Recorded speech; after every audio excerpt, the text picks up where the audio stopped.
morning, good noon, and good night, citizens of Upland. You are watching the Upland Action News. My name is LEFTHOUSE. The date is August 12th. The year is 2021.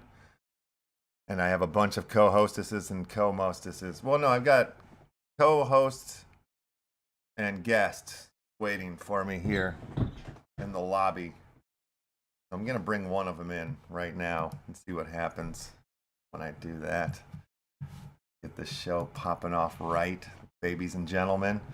A very special, oh my goodness gracious Mimi, we have the H Panda Man, the Pandanoid. Avoid the Pandanoid. How you doing, buddy? You gotta, can't hear you at all. You out there? Okay, we've got a panda, but he's silent. He has nothing to say, so that's too bad. That is too bad. Anyway, let's keep the show going. Let's see here. I don't know what's going on. We have some guests. I usually have a co-host that talks back to me. That's not happening at this moment. At this point, I just want to go ahead and say hello to all of you fine folks here in the chat room. I see Stoned Rabbit, and you know, I always like to give a shout out to Stoned Rabbit because he used my referral link. Jump into the old Upland, which is very, very cool. Yeah, we have two incredible guests on the show today. We have the people behind NFT Dungeon, which is like Dungeons and Dragons for NFTs on the ETH blockchain. And then we have, what is the name? What is the name? Damn it, I'm so slow right now. I just made the flyer. I just had it up on the thing, and now I can't remember the damn name. All right, there it is. Faded Monster will come on the show later in the hour, and we will talk about this crazy project, all sorts of cool things, and a wax giveaway that they're going to provide. They're serious. They're bringing it. They've got a lot of fun things going on. So, all right. I don't know what happened to the H Panda Man. Disappeared on me. I don't know where Vis Nimmerus is either. I see him in the chat room. Hello. I see my brother Fading Armageddon out in the chat room. Hello to you. Yeah, it's nice to see you there watching the show. Hey, get that. 13 people are watching, and 11 people have smashed the like button. Am I live? Yeah, that is a live feed there. Very cool. All right, let's see what's going on here. Why aren't you guys coming on the show here? Where are you, H Pandanoid? Uh-huh.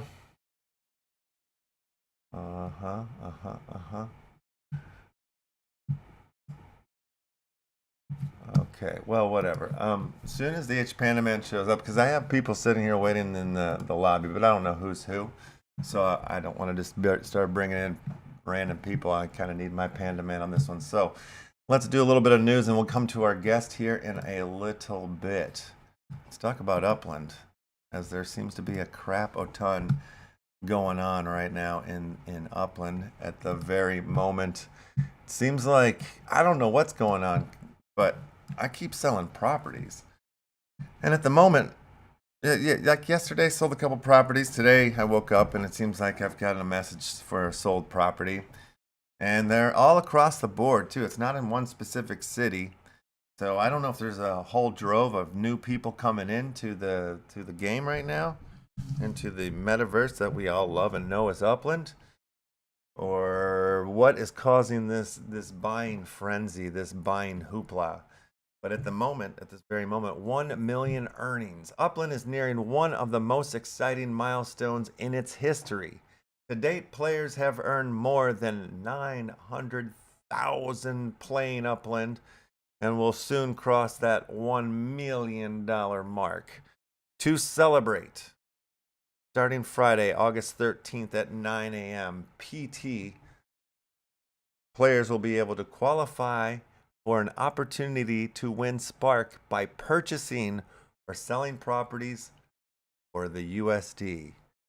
Click below to read more about it. So that, where is it going to take us to? Is it going to take us over to, the new Upland Me events page here that they've got, I believe is where it's taken us. Upland events, yes. Here's just going really slow, giving me the business. There it is. Okay, so now we're over here on the other Upland website, upland.me. I'll accept those cookies. And you can find all the information about what's going on, all the new events on the new events page here. So, yeah, Friday. Let's see. If you want to sign up for this opportunity to win some Spark, you've got to come over to this page. Click here to sign up. All right, there. And you can get yourself into the property to the USD scenario if you're not already up in it. And I don't know if you're in it to win it or if you're just in it for this challenge and this challenge alone. Let's see their final thoughts. Upland's economy continues to mature on a daily basis, and we are incredibly proud to see that players are truly benefiting from this experience in the metaverse. Play to earn is no longer a fantasy, and we are watching it come to life before our very eyes. Congratulations to everyone who has had a hand in making this a possibility, especially our wonderful community. That's us, guys. That's us. On to our next million and beyond. All right, so they have goals. They've got dreams and goals to go millions and beyond. All right, while we're here, let's go ahead and see what property is up for sale here, or what, maybe it's a trade or something. Oh, property sold.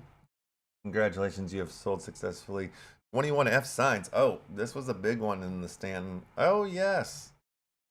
225,000 UPX for this bad mamma jamma. It's a huge one. It's a big one. Where to go? Oh, wait. I gotta go back there. See who bought it. Autobot VU is the winner of the buyer of this. And it's a huge property, this 21 F signs one. But look at the boosted earnings on it. Nice return there. But yeah, congratulations. So yeah, that's what I mean. Like, why are people willing to pay the high prices? I put that up high enough, I thought in my mind, that nobody would pick it up. I thought that was like, yeah, and if somebody did, I would be happy. So it behooves you, I think, to raise your prices up. I don't know, not financial advice, not UPX advice. I don't know. Like, it's happened to me a couple of times when I've like jacked prices up on things that I didn't want to sell, but if I was going to, might as well sell it for a nice price. Okay, let's see. It looks like we have the Pandanoid in the building. I'm going to bring him in so he can help steer me correctly here. All right. Oh, look who it is. Your mask is up. You got to put your mask down, sir. All right, now, very, very good. Can I hear your voice, though, or are you just going to give me the silent treatment again? Damn it. Damn you, you crazy panda. All right, I'm just going to hang up on you if you're just going to treat me like a booger. I know you have my capabilities. I was in a meeting with you a little bit ago here, all right? You're ruining the show here. You're embarrassing us. You're embarrassing the entire community. You're embarrassing anybody who's ever had an NFT in a wallet right now. All right, look. Can't hear you. I don't know who's in the waiting room here. I've got two people in the waiting room. I got Sam and Cable. All right, now who am I bringing in first, or do I bring them both in at the same time? Bring them both in? We're playing charades now on the Upland Action News. Okay, so I'm going to go ahead and bring in Sam and Cable right now, right? That's the deal? And what about Asmarae? Do I want to bring in Asmarae too? Everybody. I'm bringing everybody in right now then. It's happening. Let's get this going. Okie dokie. Artichoke. Full house. Hello. Hi, Sam. Hi, Cable. Am I saying your name right? Is it Cable? Cable Williams? Ah, right on, right on. Oh, and now I'm confused. Now I have two pandas. Look at this. All right, so you guys are the men behind the NFT dungeon. Is that who I'm speaking with? Awesome, awesome. I can't hear anybody right now. Let's see what's going on. Oh, hold on a second. That's on my end, I think. All righty. I had you guys all the way muted down. What a jerk. I'm yelling at the panda man. It was me the whole Oh, time. all right, all right, all right. Okay, here we Guilty. go. Here Guilty. we go now. Here Guilty, we guilty, go. guilty. All right, we're back in business here. This is what happens when you're the producer of your own show. Okie dokie. All right. Looking good. I've got the website up here, the NFT Dungeon. Everybody's on screen. Okay, let's begin. Where did you, I mean, like, how and when did the NFT Dungeon begin? How long has this project been in existence for? So I put out the first couple ones in May. I was working at Konami. We make video games. You may have heard of Konami. Absolutely. Like Frogger, Castlevania, old Teenage Mutant Ninja Turtles. They make slot machines, all sorts of stuff, Metal Gear Solid. So I was ending my tenure there, and I had a bunch of saved up vacation because I never take vacations. And I had been doing NFTs for a while, and I had been asking people to collaborate on, hey, I've got this idea, let's do NFTs meet RPG. You know, I used to work on the Adventure Time comics, and I thought it'd be kind of cool to take some of the aspects of that in D&D and just mix it in, create, you know, everyone's been doing these generative avatars. So I thought, well, what if, well, let me backtrack a little bit. I don't know how many people in your audience know who the DC investor is, Arftob, but he's kind of an OG collector in the space. And he had made the comment once that he wished that CryptoPunks had D&D stats. And I was like, that's what I've been trying to do. Well, that's cool that someone else out there wants to see that, kind of, you know, indirectly. So finally, you know, I took 2 weeks off, my last 2 weeks at Konami, and I was like, I'm just going to make it. So I put everything together. I hooked up with a dev. I took part in there was an event called the Ape Stage Capitalism thing that 4156 did back in April. We did it on 420. And, you know, I did a piece for him, and I met one of his devs, and he helped me write a script to help me do the generative aspect of the Nifty Dungeon. And then it was birthed. And then, you know, I was uploading them a few at a time. It's a long, laborious process on OpenSea to put it in. So I could only do about 125 a week, and slowly building up an audience. And Cable is one of the first guys to start collecting, and he's been modding stuff over at the Tarf's Tavern. He's becoming like an integral part to the whole process. You know, and yeah, I mean, from your perspective, from an outsider coming in, Cable, what's been your thoughts and stuff about it? And it's just been super exciting. Like for me, this is all I ever wanted to do. As soon as I heard about NFTs, just like you commented before, for me, it was like, how can I play Dungeons and Dragons with this? Because that's what I like to do in my spare time. Right. You know? Yeah, so, that's what I was gonna say. This seems like like NFTs and Dungeons and Dragons are like a perfect marriage. Like it seems like that Dungeons and Dragons have been waiting for NFTs. In my mind. Yeah. Right. Yeah. And we're starting to see a surge like quickly of people kind of, you know, everyone wanted to do this. Everyone had the idea, but as far as I was concerned, you know, looking through all the various, you know, NFT RPG style projects that are out there, you know, I collected a couple of things, and then I saw this pop up, and I'm just like, buy. That's cool. I didn't even talk to Sam. I was just like, I need this in my wallet. This is exactly what I was after. And if Sam wasn't going to make it, like someone else was very soon, I'm just happy that he got there first, because I love the art style. I was going to say that I think the art style fits into where this is kind of going, right? Like it's a fun way to get into it, and I mean, like I was watching your show earlier today, your Twitter cast, and also I was yeah, because like it's since I found it, it's just the same as cable. I've kind of been geeking out on it. Like I saw it, I got in there.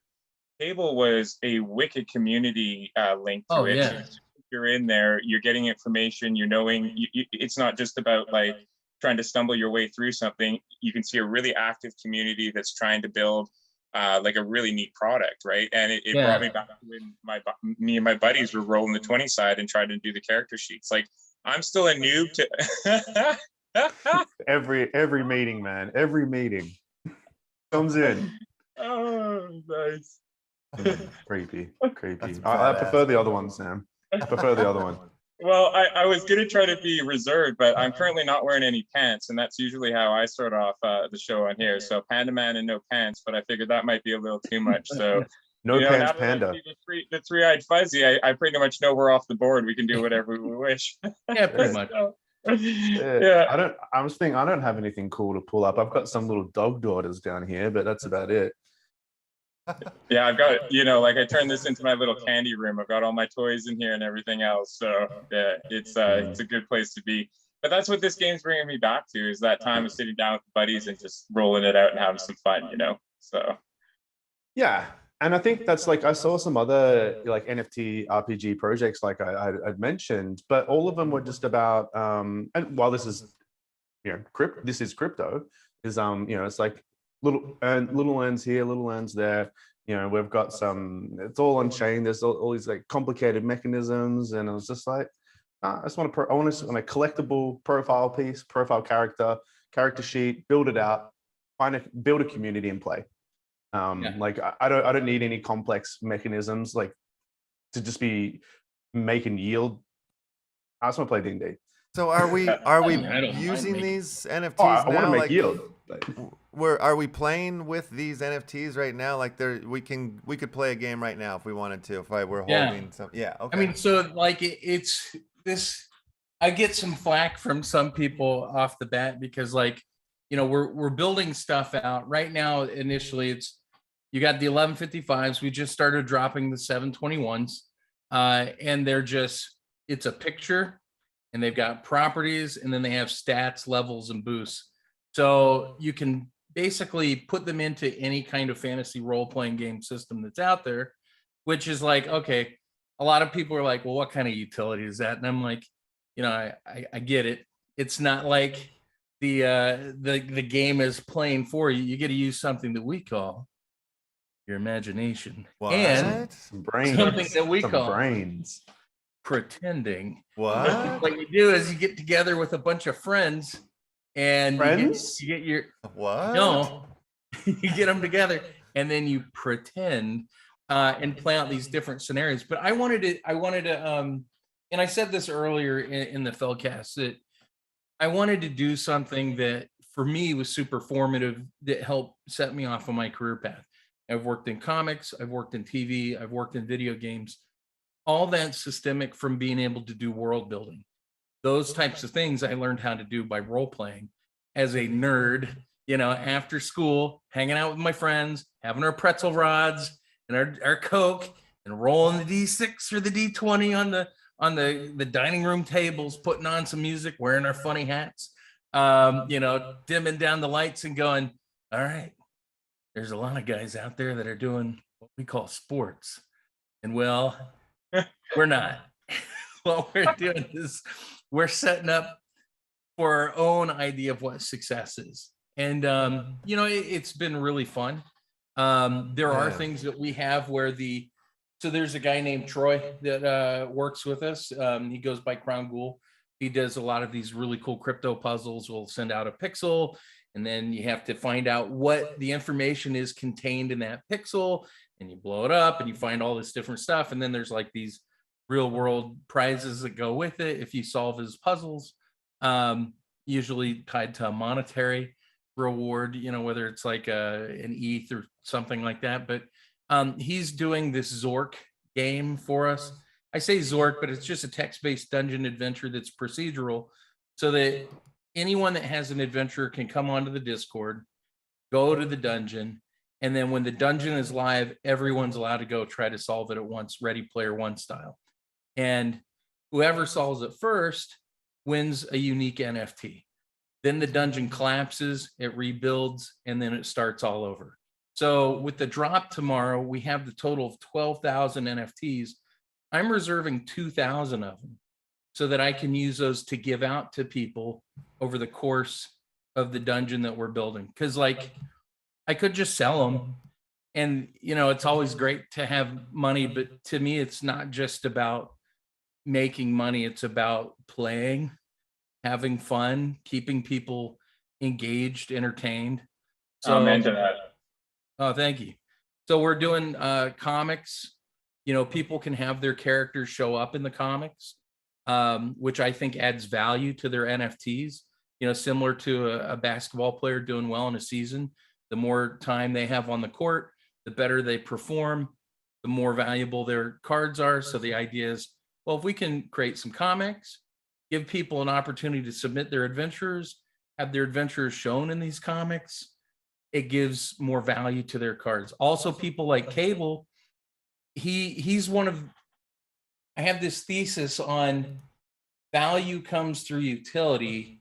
Utility is how things are used. You can have a ladder.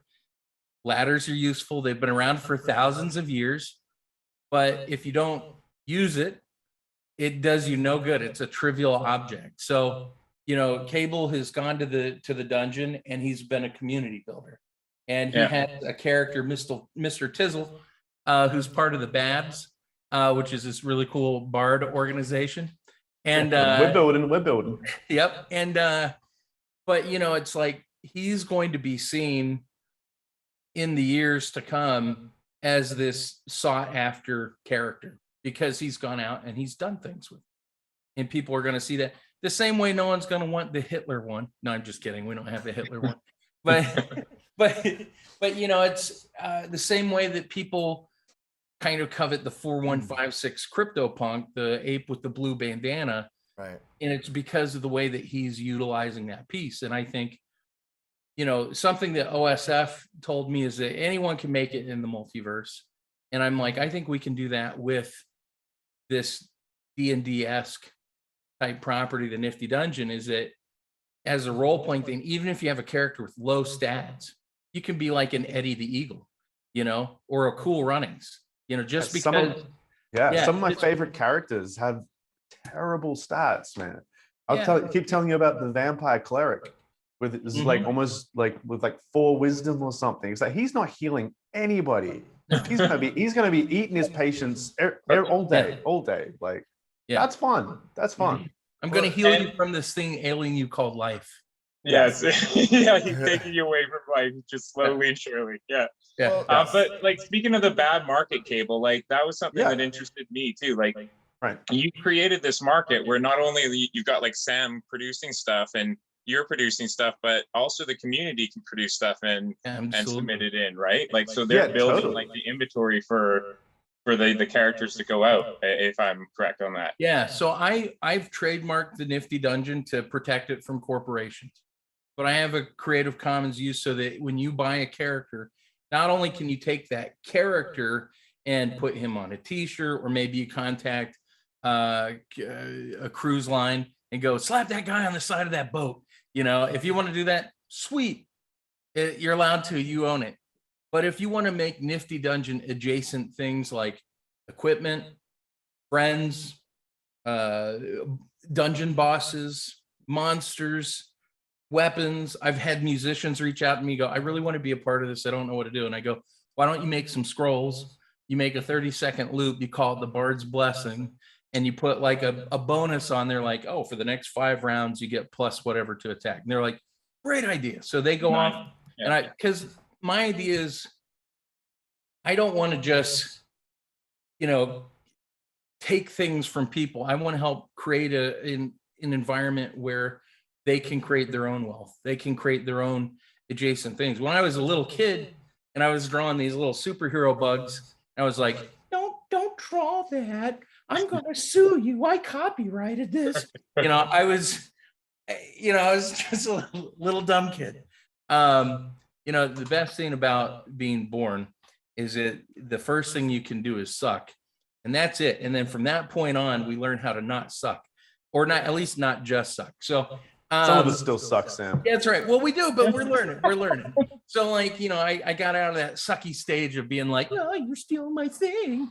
And I'm like, you know what really adds value to that is that if people are aware of it, you know, they look at the Mona Lisa. Oh, yeah. There's one of them, but there's like millions of replicas.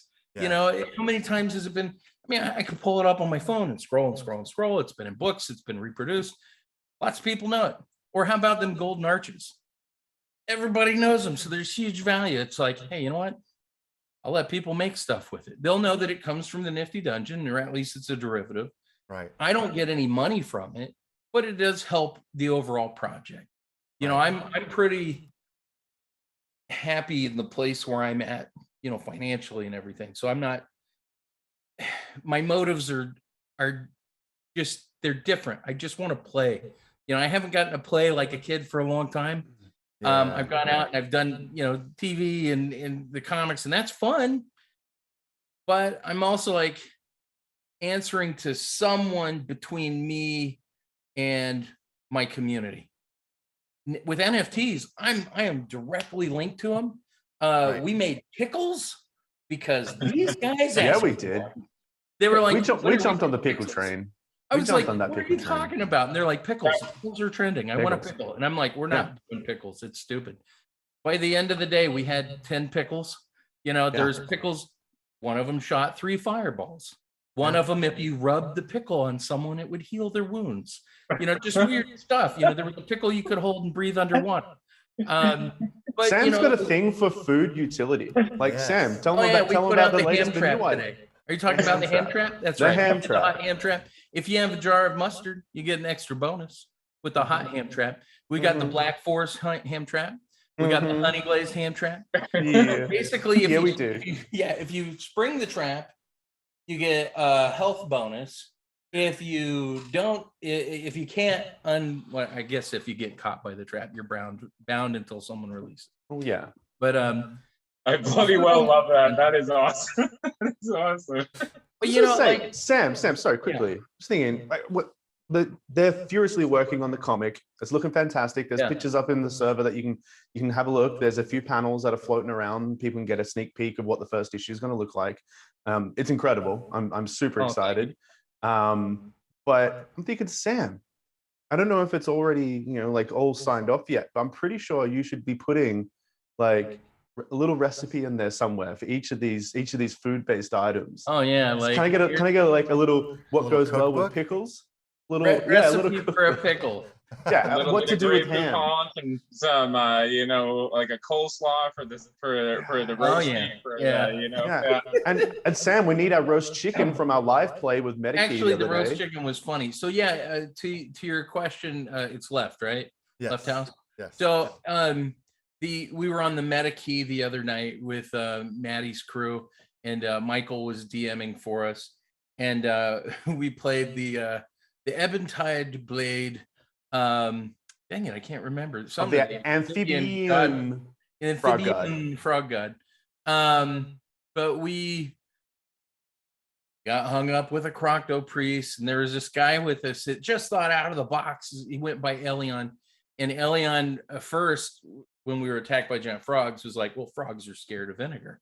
And we're like, what? And we Google it, and they're scared of vinegar. You know, it has something to do with the acidity and the pH balance, and you know, it's on that 3-4 scale. And I was like, oh, okay, well, you know, the cable's using acid, so that's gonna really tear him up. But yeah, we go into the thing. He casts this illusion of a giant roast chicken. I felt like I was in an old Looney Tune cartoon, you know, or like Woody Woodpecker, and they're on the boat and they look over at the other guy and he's like a talking ham sandwich, you know. But it was just great fun to get in there and like crack up for a couple hours, you know. It was good. Yeah. It was good. Absolutely. And the folks over at Medikey are amazing. They've been have so much fun. Yeah. We've seen a lot of them jump into our community. There was a giveaway. There was 4 adventurers. The adventurers that we're all playing as were not from our collection. They were from Sam's pool, and so they were donated and sent across to Medikey. to four collectors over there, or that were in the Twitch stream, and you know, they're now hanging out with us in the dungeon as well, which is fantastic.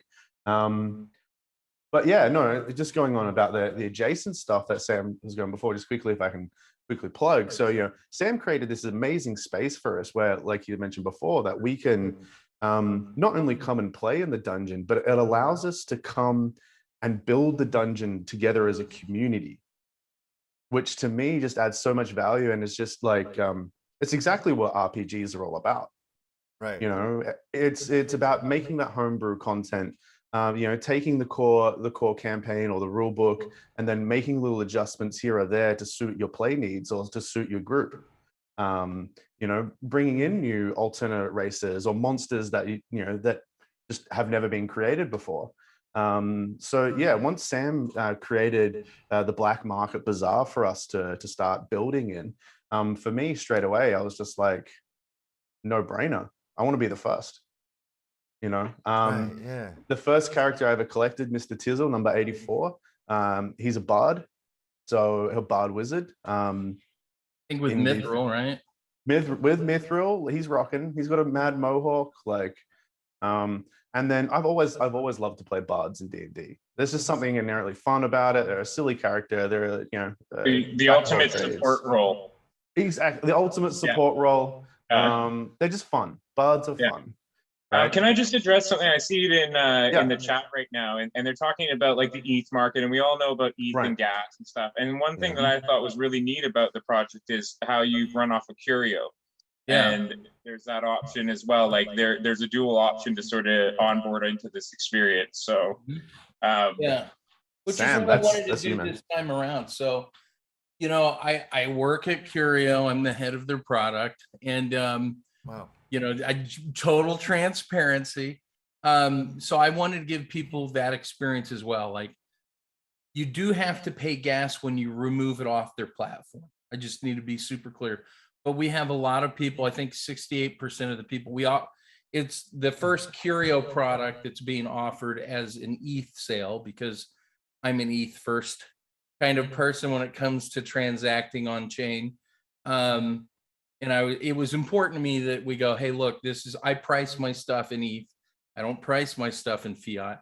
However, someone wants to, and there were a lot of people that will use their rewards cards that pay back crypto rewards that they buy in fiat, an ETH thing, and get rewarded in Bitcoin. And I'm like, that's perfect. That's the kind of stuff I love to see. Right. You know, a nice game of the system to make the most of it. Like, I think that's, you know, it's my favorite thing about this space is that when I see the youth, the young traders coming in that have, you know, played the games, and these come home, the latchkey kids, no parents were around, they get on, watch their Cartoon Network and play their metaverse. And then Counter-Strike started, and they were like, wonder if I can make money selling these things. And they learned how to game that system the same way kids get so good at Pokemon. And then they're in there and they're like, oh, I know how to make this work for me. And then there's a bunch of boomers like us that are like, I'm just going to hold, you know, and everyone else, they're like, I'm going to farm. And I'm like, I believe in a different kind of farming. And that's what I'm doing in the dungeon. Like, so there's two parts. You guys remember back in school, they gave you a lima bean and a little Ziploc bag, and they were like, we're going to teach you about the life.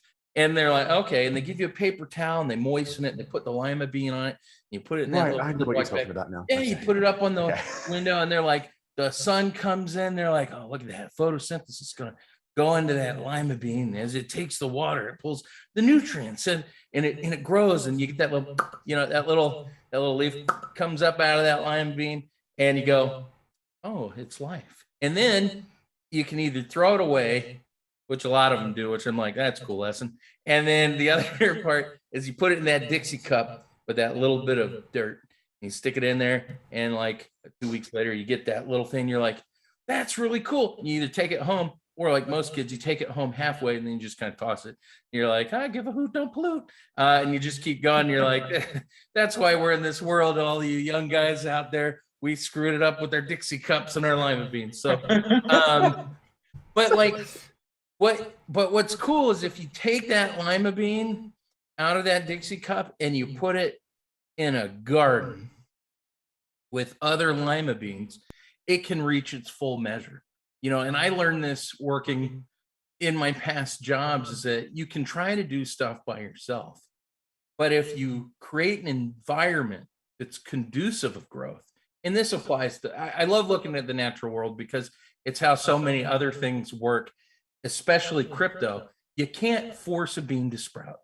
You can't force people to go, yeah, I'm going to be a Bitcoin believer. You can't force anyone. You can have a lot of conviction, but if you create an environment that's conducive of growth to empower people to operate within those parameters, you can reach your full potential and your full measure. And that's one of the reasons why I'm slowly building out the dungeon the way I am. I invite people all the time. Come on in, build with us.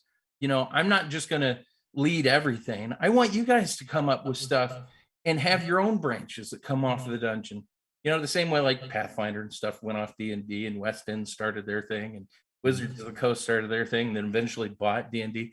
But like, you know, it's come and build so that we can find out what the best, most fun thing is together. And I've been approached by a bunch of different people that are like, hey, we should do this and we should do that. We should make this game. And I'm like, it's all really awesome and flattering. I want to get through the things that I've promised on my roadmap. I want to release all this stuff. I want to put out the comic books. I want to collect the comic books. I want to do a core rule book and a board game that goes with it so that people have that. And then afterwards, we might do a short cartoon. And afterwards, we might do some video games and stuff. But right now, it's focusing on the core stuff for the people that are there to help build them an environment where they can create stuff and go off. And if someone else from the group goes, I want to do the video game, I go, well, I have that Creative Commons license, you know, please. Well, part of it is if you participate in it, I ask that you also use that same license. So they might want to hold off on certain video games unless they do it open source, which I'm a big fan of. So yeah, anyways. Super cool. Yeah. I'll talk forever. I mean, I can truly feel a real joy coming from you about this whole project, the whole space, like where it seems like this is taking you in your personal life. Even it just seems like, yeah. And I'm, you know, there's a lot of us that are. I mean, I'm right there with you. I'm having a lot of the same experiences, you know, on my little journey through the metaverses, systems, and NFTs and all of it. And but like, no, it really feels like you're doing it right. And if you're into D&D, it seems like this is the mecca. You guys have like found it. Like I understand why people are coming at you with like you know, the ideas of video games and cartoons and all of these things, you know, because I think it's already so tangible in the mind. I mean, who's the artist that you're working with to come up with the characters, to draw these characters? Oh yeah, Pop. Well, yeah, I mean, I drew all this stuff on there, but Pop he's doing our. So Pop is a really good comic artist. He's been with DC, did He-Man for years, he did Flash for years, Teen Titans. He is drawing them in that comic book style. So every season, there is one character per season that is the random guy. So if you get that character, we're getting ready to do some announcements for a bunch of them, then you get a special NFT drawn by Pop. But yeah, Pop's kind of my artistic partner in crime. Cool. So yeah. Right. And you're creating a lot of these character arts that we see here too. Yeah. Oh yeah, yeah. Amazing. Yeah, all that art was maybe 4 days work, you know, just trying to layer out and piece how everything was going to fit together. And I was like, all right, work animation brain, let's get the layers right and figure out how we're going to do this. Yeah. And originally I was going to do weapons and hands and everything. Oh yeah. And this is, so, okay. So this is actually, I did the colors, Pop did the inks. I have a buddy that worked with me at Konami who used to work on The Simpsons and on Powerpuff Girls and on Johnny Quest and on a whole bunch of other cartoons. And he's an older gentleman. I say older gentleman. He's just a little older than me. His name's T. Costello. And I'm going to say stuff that disparages the cartoon universe out there, which is they get a little ageist. You know, every year you got new kids coming out of CalArts and stuff, and Savannah College of Art and Design, and RISD, and a bunch of other animation studios. And I don't think that they're trusting a guy that hasn't been in that industry for a while. So he got laid off at Konami during the first COVID wave, and he just hasn't been able to work. And I was like, Terrence, you got to come do NFTs with me. And he's like, I don't know if anyone would be interested. And I'm like, look at Jose Delbo. I was like, his son or grandson's helping him do NFTs. I was like, come work with me. Your art is so good. And he was like, oh, I don't know. And he sent me a page, and I'm going to tell you it was awful. And I was like, what are you doing? He's like, well, I was trying to draw it on model. And I said, Terrence, don't draw what I'm drawing. I said, I want you to draw the way you draw. That's why I contacted you. I said, for me, on model is fun. I said, you look at Bob Clampa or Tex Avery, they draw Daffy Duck different ways. They draw Bugs Bunny different ways. They draw them different than Chuck Jones. They all have their own style. I said, I want that Terrence feeling. I want it to feel like Jack Davis or Mort Drucker out of Mad Magazine. I said, because that's kind of the stuff we're going to be doing in this book.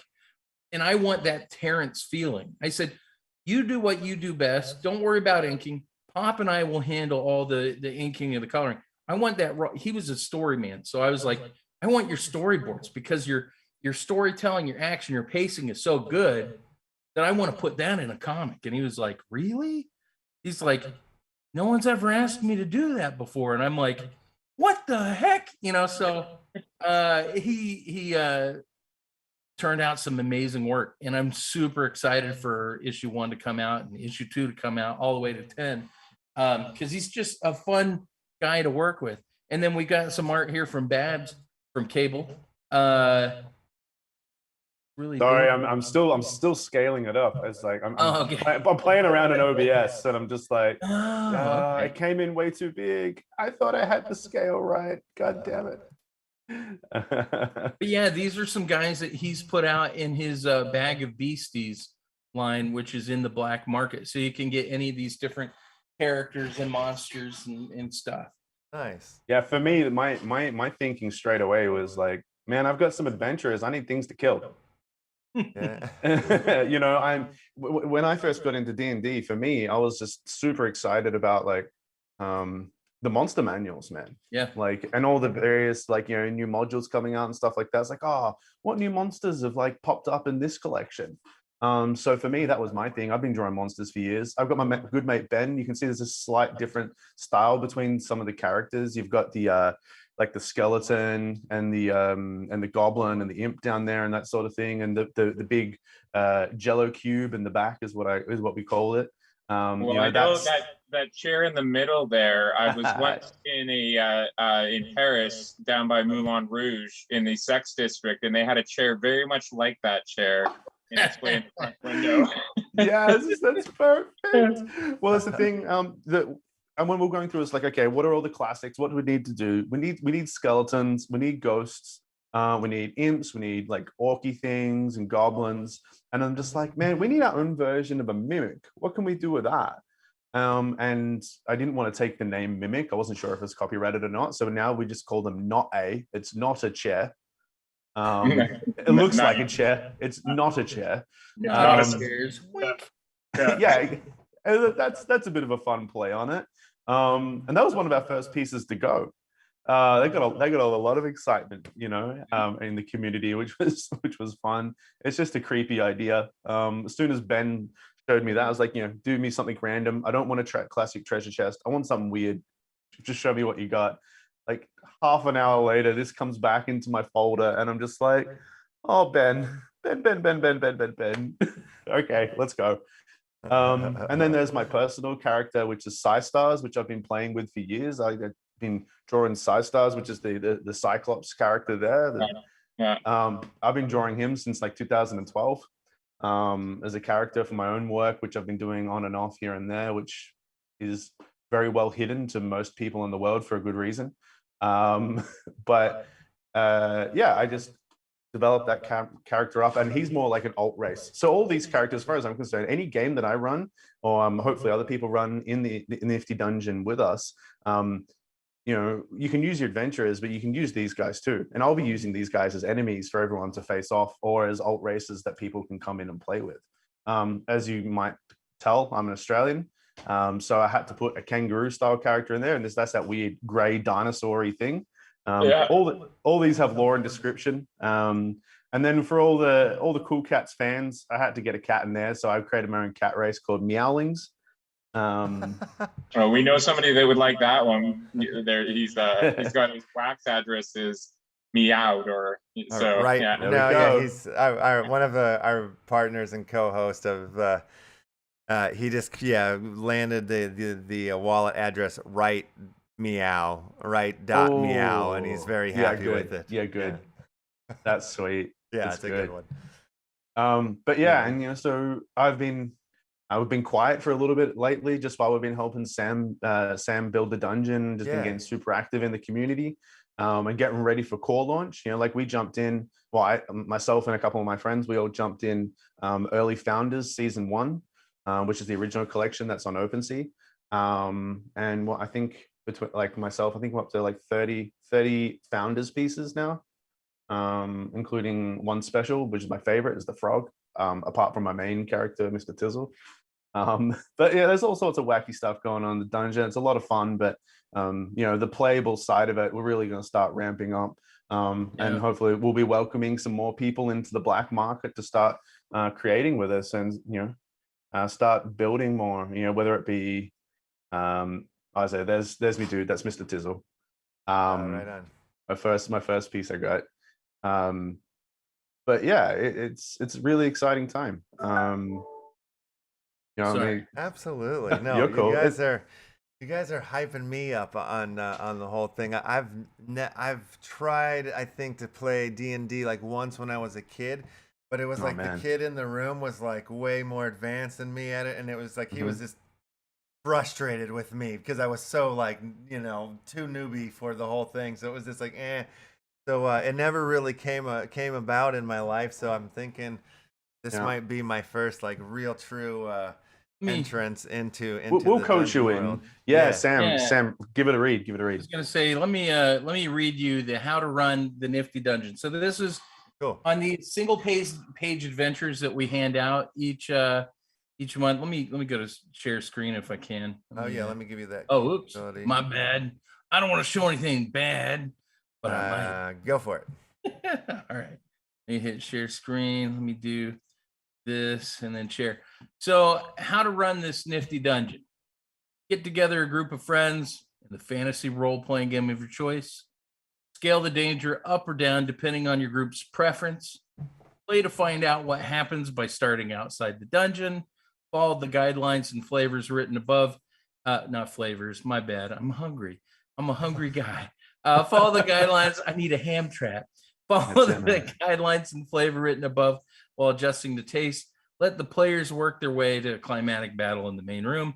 The adventure ends when either they steal the blade, escape with it, run away for their lives, or they all die. So, like, I know that some people do get frustrated and they become those rule Nazis. And you know what? If that's what they want to do, that's what they can do. I don't advocate Nazis, but you know, in your own little sphere, I guess. I don't know. I love seeing them smashed and stomped, but that's just me. Not to ostracize your audience if there's some Nazis out there, but sorry, I've got real bad ADD. So I'm loving Sam it. Ellis, Nazi puncher. Okay, so anyways, but if they want to play hardcore, that's cool. If they want to play just kick back and like waste time and like just kind of rip. It's not a waste of time. Hey, I'm just saying it is when you die and the guy who scared the frogs with the vinegar wins the game. Yeah, there's the whole story there, guys. But yeah, like, if you come in the community, you'll find it. It's like I figured there's so much crap we deal with every day that I just want to create something where people can have fun. Yeah, so the idea with the dungeon is it's a fungeon. Hey guys, come on, let's play in the fungeon. And you know, we come really good quotes out of our last game that we played. When you get around and you start having people do vinegar bottles and like fondling frog eyes and things like that, or like the roll to see if you're into it. I'm so into You know, you know, So those into it. types of things are funny. And then you have those jokes that you can toss around. So when you're having a bad day, you can send someone a message and you laugh for a bit, and it's pretty cool. Yeah. yeah. And also too, like in the Nifty Dungeon, you know, a lot of us probably will be playing Dungeons and Dragons 5e. That's what we're running at the moment. That's sort of where the demand has initially been. But it's not, like Sam said before, it's not the only system that you can play using these characters. You know, we at the Babs, I call myself, you know, the Babs band management team, because we're a group of bards operating in this space. The Babs band management team, we're currently working on a little, like a super light RPG system for people that don't want to get like into the weeds of D&D. It might be a bit too much for them. We should be hopefully be able to release that to the community just after full core launch, which is really exciting. It's almost ready to go. And at least it'll be for beta test, and that'll just be free for everyone in the community to use. If they don't want to go through all the books or go through all the pages and pages of learning how to play D&D 5e, there'll be alternatives there for everyone to get into. And it just gives, you know, that simple utility to each and everyone's character in the Nifty Dungeon, and allows people to play and start games, you know, without needing a ton of education on knowledge or anything like that. It's just like jump in. It's like the whole rule set's only like 2.5 pages. Like it's super easy to learn. Yeah. And you know, it allows people just to get in and have fun. Like Sam said, you know, have a laugh. We need more of that. Absolutely, yeah. No, and I mean, you guys, Especially in crypto.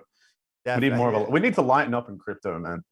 Absolutely. Well, you guys should hang out here. We're pretty silly around here normally. So, but like you guys seriously have like putting like, you know, the sunshine on my heart. Like I really love your energy and what you guys have brought into to this project, to the space, to you know, it's amazing. And I think like there's nothing.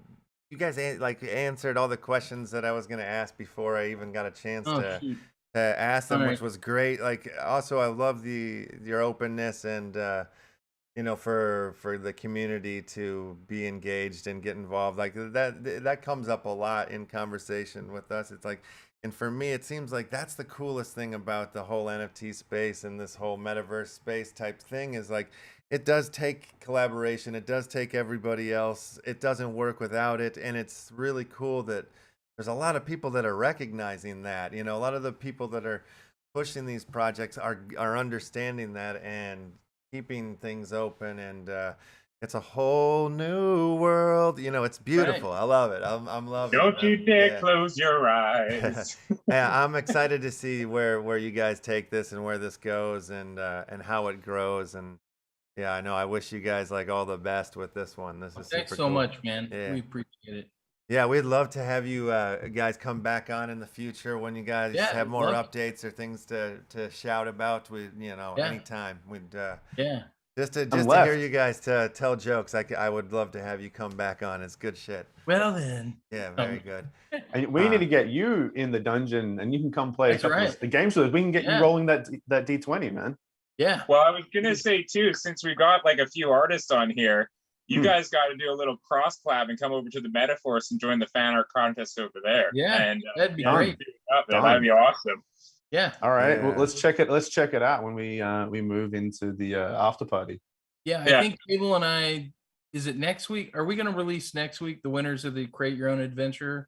I think that's probably wise. There was a late entrant that someone just dropped it in there for fun, which was really cool. Mitchie, he dropped something in there just the other day, but entries are closed. We'll be drawing that soon.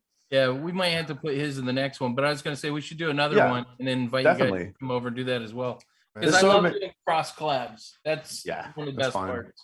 Yeah, well, there's some really cool talking comic books and as well. Like, you know, we have a comic book as well called METAFORCE Comics, and we're about to release their first looks great. issue. Looks great. Thanks. Yeah, thank you. Really excited. Are you guys in LA? I am in Los Angeles, but most people are in New York. Ho? Are you in Los Angeles?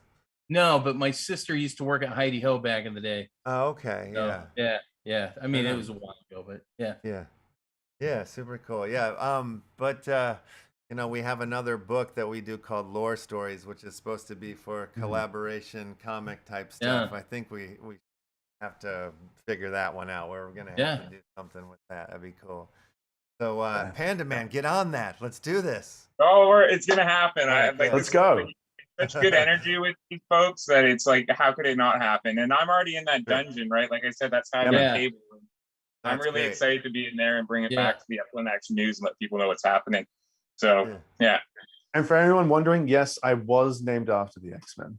Oh, you're No kidding me, way. Nathan. 100% You're birth Nathan name. Summers, dude. Oh, I wish. Heck, I don't have the. I don't His have the. family name derived. They named it after Scott Williams, the anchor of Jim Lee. Oh my wow. goodness. Wow. No, Sam, you are so good. I was gonna run with that. I was gonna run with that. But no, 100% name, cable. Yep. Dad was what? I'm a 90 child, so after cable came out Makes and your sense. dad was an X-Men fan, he was just like, Okay, son. so me and your dad can roll then, is what you're saying. Dad raised me on Carpenter movies. Oh yeah, okay, all right. Yeah. All right. Yeah. So, yeah. Amazing. There's But anyway, Well, yes. Nathan Talking Summers, comics. it's nice to meet you. I'm glad that Jean Grey is Thank still you. out there doing her thing. So Don't tell my wife that. Well, rock and roll, you guys. Let's do this again. Yeah, real soon. Yeah, and, thanks for having us on the show. Yeah, absolutely. Yeah, I'm gonna let you guys go. I gotta bring in our other guest, who's Bye, been everybody. waiting patiently. But yeah, appreciate it so See you in the much. you dungeon. guys. Drop tomorrow. In the dungeon. Yeah, the Let's drop go. is tomorrow. Yeah, we got what Drop do we is got? tomorrow. We're coming up 18 hours, 59 minutes, Yeah. and 51 seconds. Yeah. There it is. I've shared the All right. link here in the YouTube chat. I'll do it again here as well. And yeah, congratulations on this amazing project. Super cool. Thanks, guys. Yeah. All right, we'll see you later. Awesome, Thanks. Have a great one. All righty, let me bring in the old Sensei Bull Raj here. Okay. I'll just throw up the safe word for everybody here today. Oh, My yeah. apologies. Sensei. Hello. There you How's are, everyone man. doing So today? sorry to keep you waiting, but as you know, I mean, how could we? Well, what could we do? These guys were on fire. They were on a roll. I mean, I couldn't even say anything. I was just like watching the show and loving it. So apologize to bring you on this late, but we got all the Oh, time no, in the it's all world. good. We're here for you. Well, let's get it out and talk about what you're working on here. Faded Monsters as they are. What is this? What's going on? Talk to me. All right, so let's start off. It is Faded Monsuta, which the Monsuta is Japanese for monster, just the frenetic spelling in English. And so we went ahead and we wanted to avoid any copyright issues that anyone might come into when making a trading card game, because there are so many trading card games, and definitely wanted to stand out and be unique. And that was one of the things that we definitely wanted to do, which I'm going to go ahead and put the little link on there, the Faded Monsuta. So that way you can go ahead and click on there and see the little web page that we got going on, which actually shows you our current giveaway, which Waxy Cathy is our current giveaway. That's currently going on for the next day and 3 hours, 4 hours, technically. We're like 2 minutes into it. But basically all of these cards are either weed related or based off of a strain. So for example, Waxy Cathy is specifically going to be a sugar wax Faded Monsuta type. So that is specifically, if you check out the white paper and stuff like that, you can check out all of these cool things that we have in here and the terms that we use. So that way it's not just something on there. You can see there's 8 Faded Monsuta types. Sugar wax is number 5. And that one on there, as you can see, they got support, they got healer, AoE. They can specifically heal multiple people. Some of them have tetracell boosts, which that goes into the gameplay in terms of how you, during the plant phase, instead of being a summoning phase or something like that, you're going to have to use tetracells, which if I were to relate that, if you ever played Hearthstone, you kind of got those little blocks at the bottom and each card is worth a certain amount of gems. And, that's how you play the cards. So it's going to be a similar system to that, where each turn you gain one. A Tetracell boost is obviously going to mean that this specific card is going to add more Tetracells this turn, or even better, they're going to add an empty Tetracell so that you have an advantage, almost like having a turn advantage on your opponent. Or if you're going second, you've caught up to your opponent and now you have the Tetracell advantage. And now you can start playing your better cards next. It's going to be a trading card game in the purest sense of the word. And the whole point is that these goofy, ridiculous Monsutas are here to make you laugh while at the same time incorporating an extremely addictive and fun game, which is going to be with, like, I don't know if you guys have it open at all. If you want to pull it up, like I've gone hardcore, and just to give you kind of perspective for how fast we're moving, or rather how fast the concept is moving. This is going to be a month in existence from the first piece of art and the concept coming into its inception on the 16th of August. And if you look at the white paper, obviously we have a pretty good idea of what we want to do going forward, all the way down to gameplay, how someone's going to start playing the game, how someone's going to be able to win the game, all the different terminology. We have playable Monsuta card sharks. If you are going to be playing the game, you're going to be considered a Monsuta card shark when you go to battle in the arena.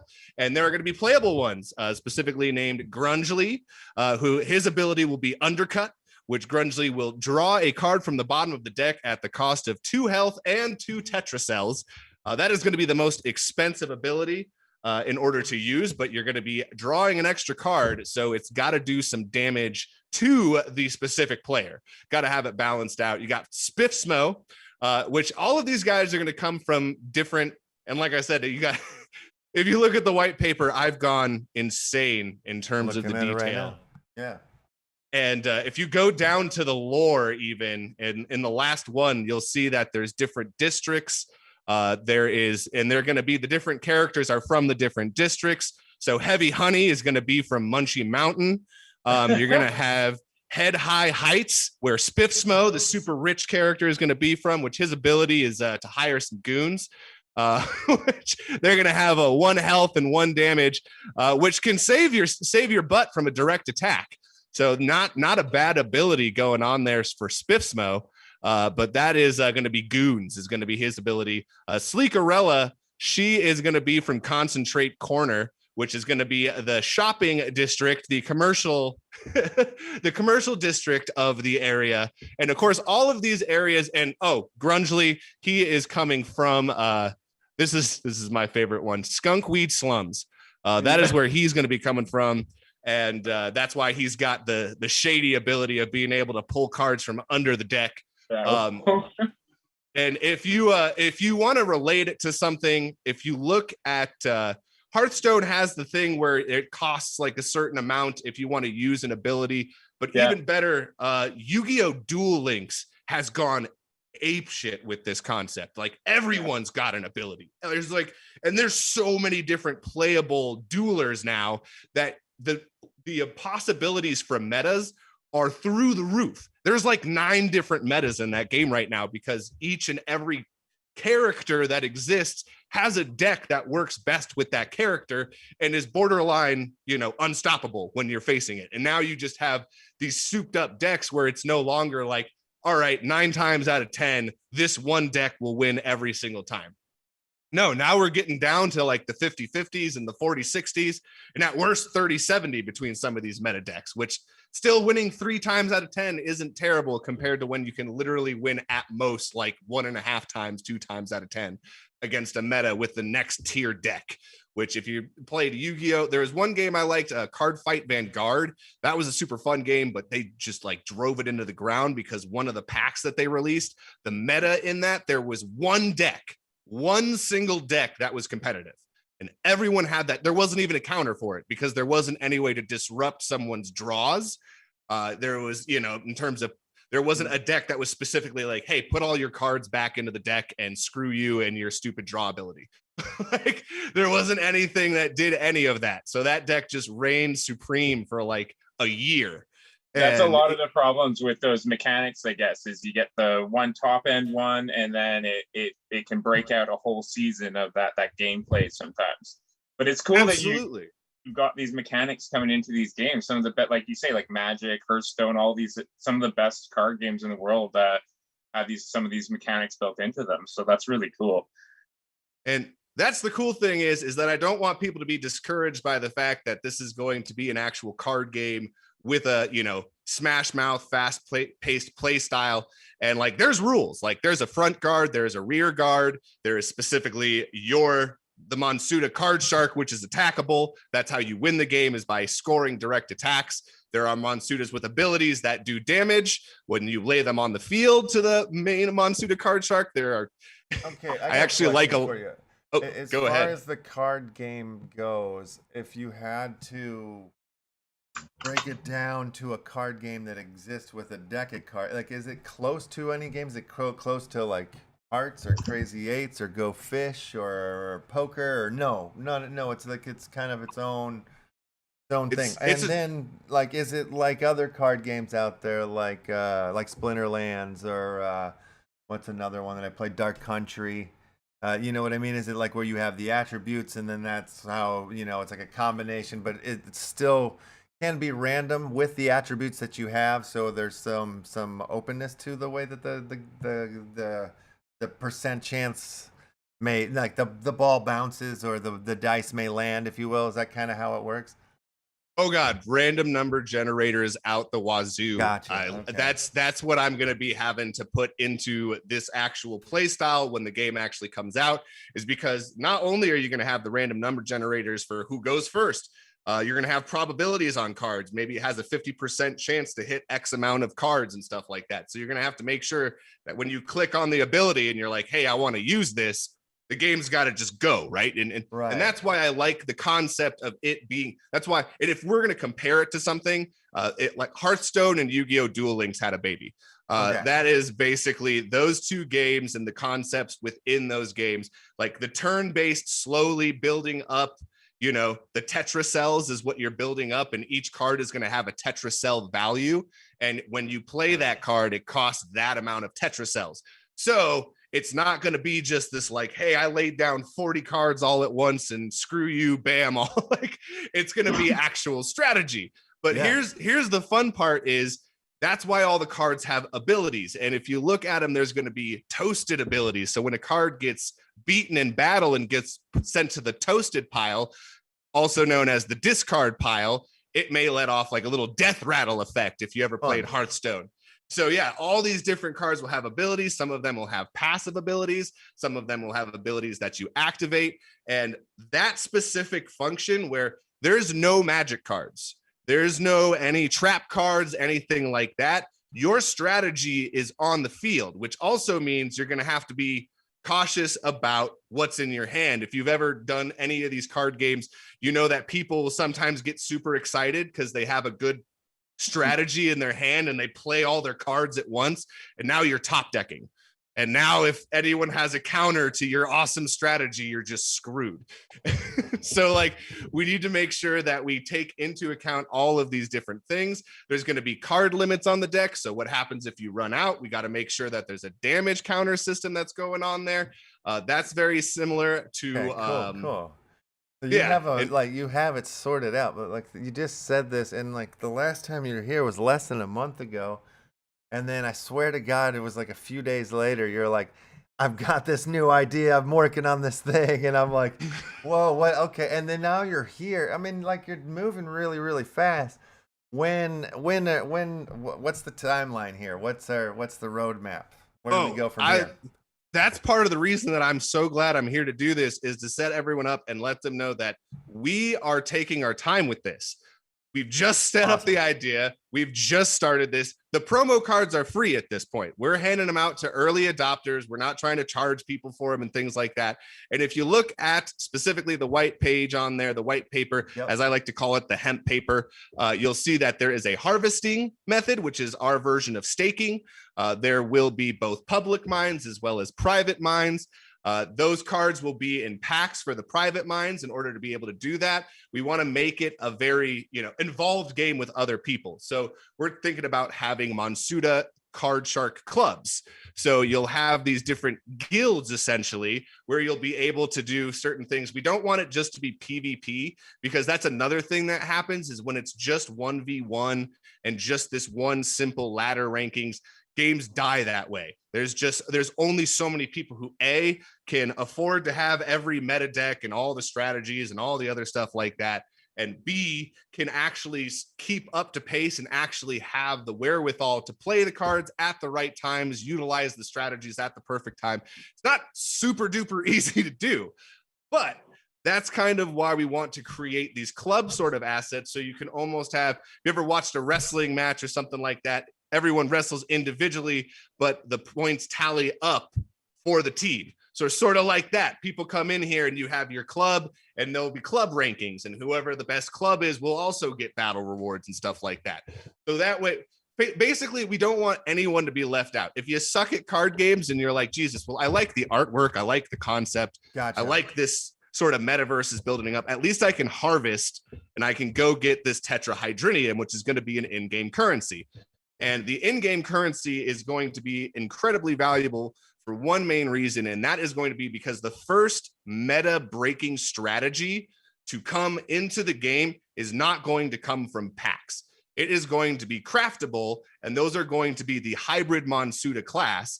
And if you look in that, you'll see the faded Monsuta class that's actually in the harvesting section. The importance of it will be the first place to use this is to specifically get these hybrid class Monsutas.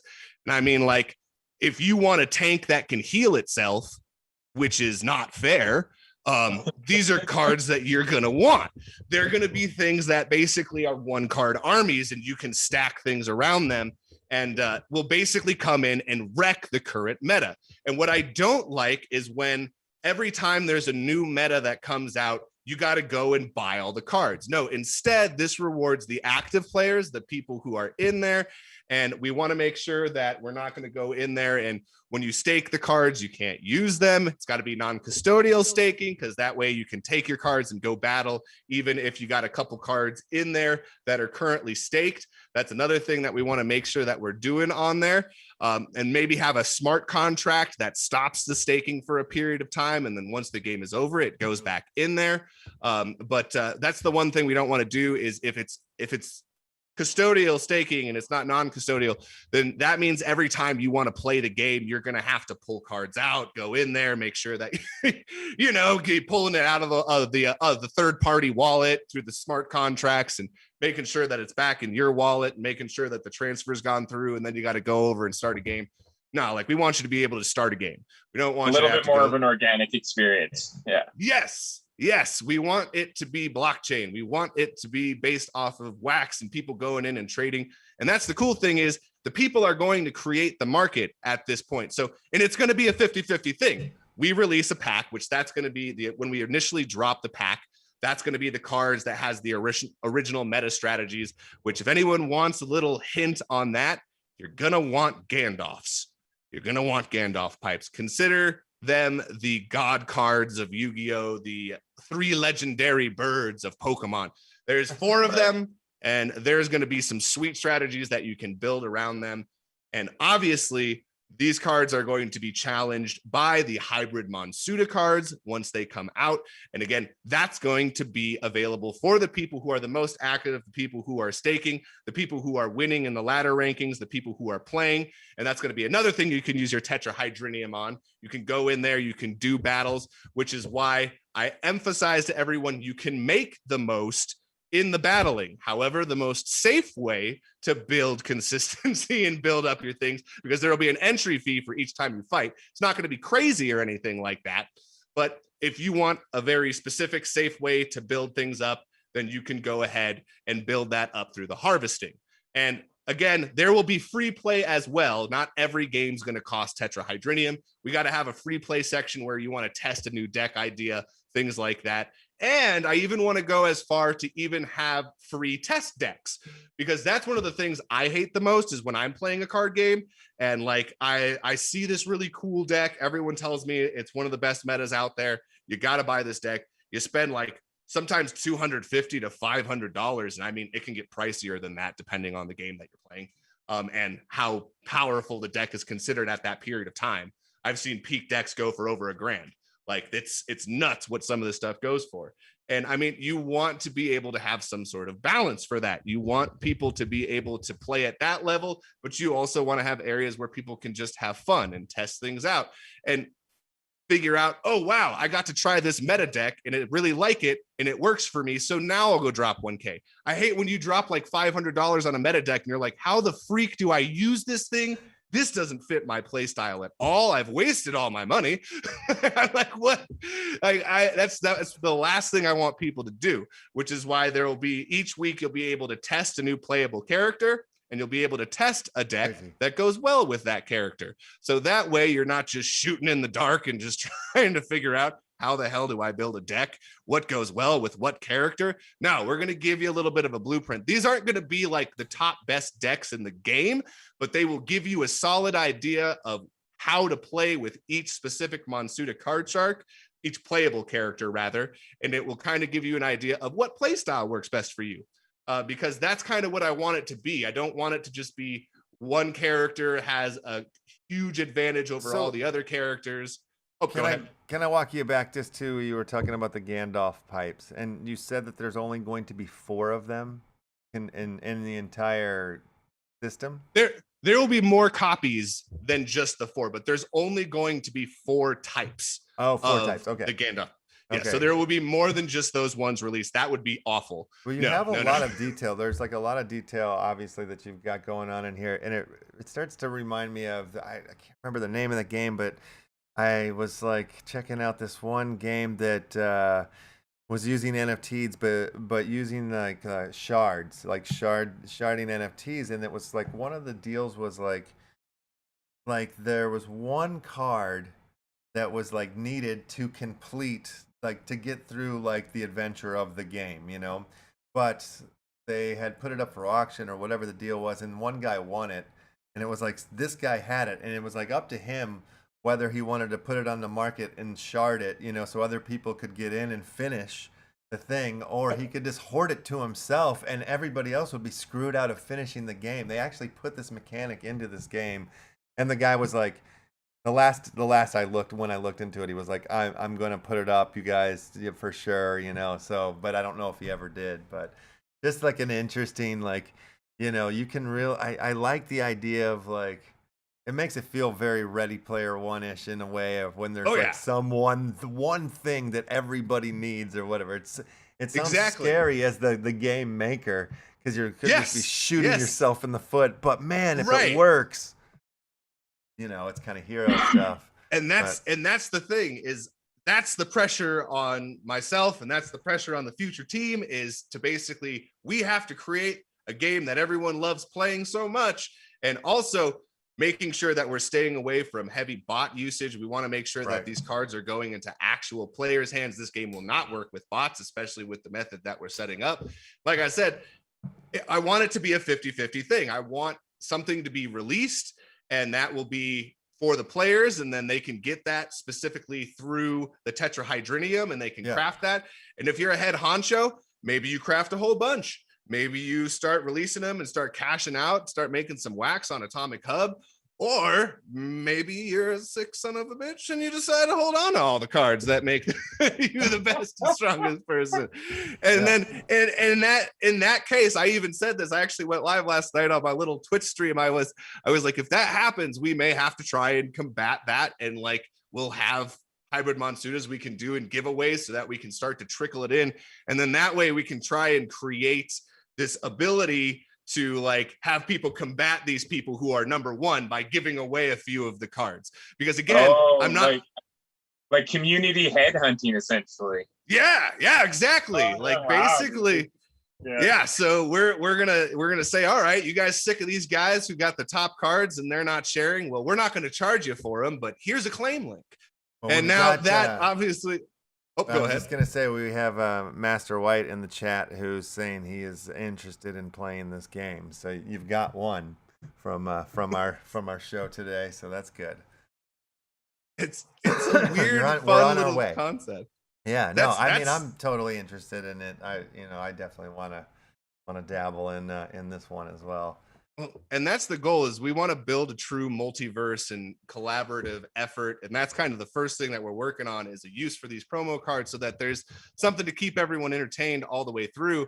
And that's one of the things, is with the 4 sections, if you read into the lore, you can kind of start to take some guesses as to what directions we might be heading, because I don't want it just to be like player versus player too. I want there to be events. And like specifically, maybe it will unlock a new playable character. Maybe it will do something. And like, that's another thing is like the playable characters. I'm sitting here and I'm thinking that may be one of those things where it is one of the only things in the game that is an infinite mint.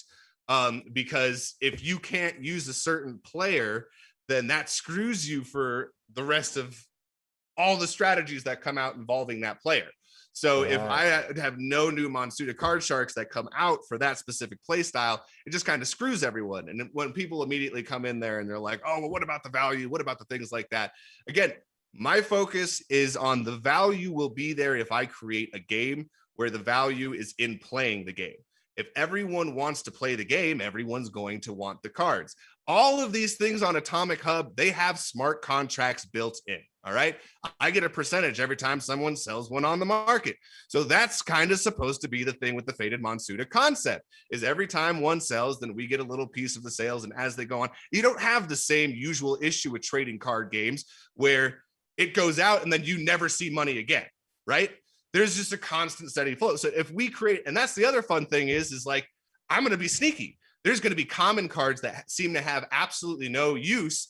And then there might be some sort of fusion option later down the road where this common card you thought was complete crap that you burned or sold for 1 wax can actually be combined with a legendary card and can create one of the best things in the game. So that's going to be kind of the fun on it, is it's going to constantly be evolving. And I want players to constantly be guessing, trying to figure out which cards are going to have the most value, trying to figure out the long game, reading the descriptions on the cards, trying to link them up to the lore and see, oh, wait, will this card maybe have a bonus for an event or something like that? Because that's one of the things that I like in Yu-Gi-Oh! Duel Links, is that when they have the events, if you're facing certain cards or certain types, there are certain, if you use this deck or this player, there you'll get a bonus damage thing or something like that. Or that's kind of what I want. And you can unlock a new playable, dueler in Yu-Gi-Oh! Duel Links. And I love that concept. I love that there's constantly these new people that show up. And I even want to make it one even little bit 6-step further, is if you remember the old Yu-Gi-Oh! Anime and all that horror, it was horrible, just horrible. It's more fun to watch it to make fun of it than anything. But Maximilian Pegasus was a badass. I love that dude. And I love the concept behind him having all of the original cards, which is why the creator will have mint number 1 of all of the cards that come out. And there will be instances where you can battle the creator of Faded Monsuta for mint number 1s. So you'll be able to steal the mint number 1s that will have loads of value, being the first card of it ever created. And you'll be able to steal these. Will you put them in your deck? Will they have extra staking value? Will there be all sorts of, and that's kind of the fun thing that I want to do with it, is I want to, basically everything in the game is going to be up for grabs at some point, including my own babies, my precious cards that are mint number 1, which means that I'm going to start losing cards. Like the stuff, like a lot of people hold on to their own investments and their things like that. Like I want people to be constantly strategizing and trying to figure it out, because I'm going to have all the cards. I'm going to have all the meta strategies, so that you're going to have to bring your A game. Like I'm going to be the one making this crap. So I'm going to make it hard for you to beat me. But I want everyone to try it. Like every time that we have a grand Faded Monsuta champion at the crown at the end of each week, maybe it'll be at the end of each week. Maybe it'll be every other week, something like that. We're working all of that information out now. And then it's just the sky's the limit. Like I said, I want to make it a metaverse. Like I want the promo cards to have value. We're talking about a really cool thing that is involved with Wax Poker. And Wax Poker is something that could be really cool. We have a little casino area inside of the commercial district area, the concentrate. There's so many different things on here. I have to remember my own thing. Concentrate corner. I like how you're the creator and you've made yourself the ultimate villain. You're like, if there's going to be a villain for this game, it's going to be me. Absolutely. Come steal my cards. Come get them. That's Yeah. like, and that's the fun part of it is like, I like the whole, like, these cards will be transferable, and I want to eventually create and join the metaverse in terms of having flats. That's part of the reason in the lore that we have Toxylvania laid out into districts. It's going to be something where you can purchase where you want to live, a flat. You can start building and customizing your own little interior decorations for your apartment, hang up some of your NFTs, have some buddies over, just, and that's kind of what I like want to do in terms of like the metaverse portion of it, is like give people, and again, this is just for fun. You'll be able to, once you get your flat, it will be like an NFT that's generated from using that. And that's what I want the tetrahydrinium to primarily be for. All right. These things that you can specifically get minted NFTs that you can customize, and you can kind of have your own thing with them, and you can add this stuff to them. And that's kind of what would really be cool, is if we could down the line figure out, like I said, flats is way down the line. That's after the game is released, like way down the line. But like, I want it to be to where we can set the smart contracts up to where if you sell your flat and it's got NFTs or NFT furniture and stuff like that, it sends like the whole package. It like bundles it up and sends it all over as one. And like, you can sell these bundles as opposed to, because like, as you've seen on there, people do have bundles and sell bundles on Atomic Hub, but no one's really like made use of it. So it'd be cool if you could just literally bundle your whole flat. You went ahead and over to Head High Heights, and you got somewhere in the wealthiest district, and you want to go ahead and sell that over there. And again, that's kind of the funny thing is that I like to remind everyone, it's even in the little lore, before you start to think about the class system, remember everyone has the same opportunity in Toxylvania. Where you live is mostly a lifestyle choice as opposed to where you can afford to live. There are incredibly wealthy people that choose to live in skunkweed slums because that is the place they call home. In fact, 4 of the top Monsuta card sharks in existence today each come from a different district. One will likely see them clashing cards at the Grand Faded Monsuta Stadium, competing for the crown of Grand Faded Monsuta champion. And so that's kind of everyone's welcome. It's not like hey, this is going to be a wealthier area. Each area is going to have spots that are, like the top-notch area. It's going to cost more for you to like mint that little NFT in that section if you're getting like a little penthouse suite or something like that, even if it's in skunkweed slums. So each and every area is going to have its own, badass pad and stuff like that. And which again, this is going to be in the 1.1.2 of the hemp paper. Like I said, we're constantly thinking of new stuff and trying to figure out all of the madness that's going to go into creating this game. And I don't feel like charging people money until I have a specific timeline for when everything is going to be released. And we've been building the following slow on purpose, specifically for we haven't even created a Discord for it, because one of the things I've seen a lot when people create a Discord and they have like invite contests and stuff like that, it is bot city up in that thing, man. It is absolutely so. Yeah. We've been going with a different approach, which is going into different people's rooms and Discords that already exist that are big in the NFT community, and trying to establish ourselves within that community and get our own channel within those communities. We got one in Upland Marketplace. We got one over in the Game Boy Ali blockchain gaming. And we're trying to pound the pavement and build the followings there so that once we have a nice large following of people that we know are real, then we can drive it to the Discord, and then we can have those invite contests and stuff like that, because we know that the people that are coming, we know who they are, right? We've seen them for a little bit. We've been able to tell who is who, and we can also put some verifications in the Discord as they come in to make sure that any bots that have infiltrated these groups within groups, which they're out there. I tried to test drop and put out a bait NFT, and it was gone in less than a second for free. So yeah, like it's out and it's gone, boom. And like no one had even heard about the project. I was 3 days into it. No, I hadn't even shared it with that many people. I like showed some people some pictures. I was like, check it out, man. I got this cool idea. I'm going to try to do a little test drop. Bam. Immediately bought up. These bots are ready to get anything free on there, which is why going to have to put in whitelisting. Green Rabbit has really set like the stage for that. They've really been impressive in terms of constantly being dedicated to making sure that we whitelist and re-whitelist and whitelist again. And so many people get upset with it. And I understand why they're doing it. We're trying to keep the people out that are going to ruin a project. And like, I see how they did it. They took their time. They stuck to the timeline. They didn't, give a bunch of delays. There wasn't a bunch of stuff like that. That's how it needs to be done. Like, right. I'm kind of Green Rabbit. Like I've got to bring something up from yesterday. I had no idea what I was talking about yesterday, Mr. Panda Man, with the when you said the thing about, oh, I have this drive and we got I it. have We got this into card. trouble last night or yesterday. Yes, a bunch of people started yelling or whatever. I'm like, oh, they're like multi-account. I'm like, oh, I didn't know that was a thing. I didn't know that was. I wasn't. But in the last 24 hours, the great and wonderful and ever so kind Uncle Mars Utah was like, well, what size drive do you need for this Felicia Legendary? I'm like, well, it's got to be above an uncommon. And then he was like, check your wallet. So the boy hooked me up with the drive. So I've got the card staking and the system. Okay, but I am not here to cheat. I'm not here to. Yeah, we won't speak of any kind of relation. Not at all, man. That got us in so much trouble. So much trouble. I caused so much trouble. I'm so sorry. I had lots of conversations. I had lots of messages coming at me, and I was unaware of what I was saying.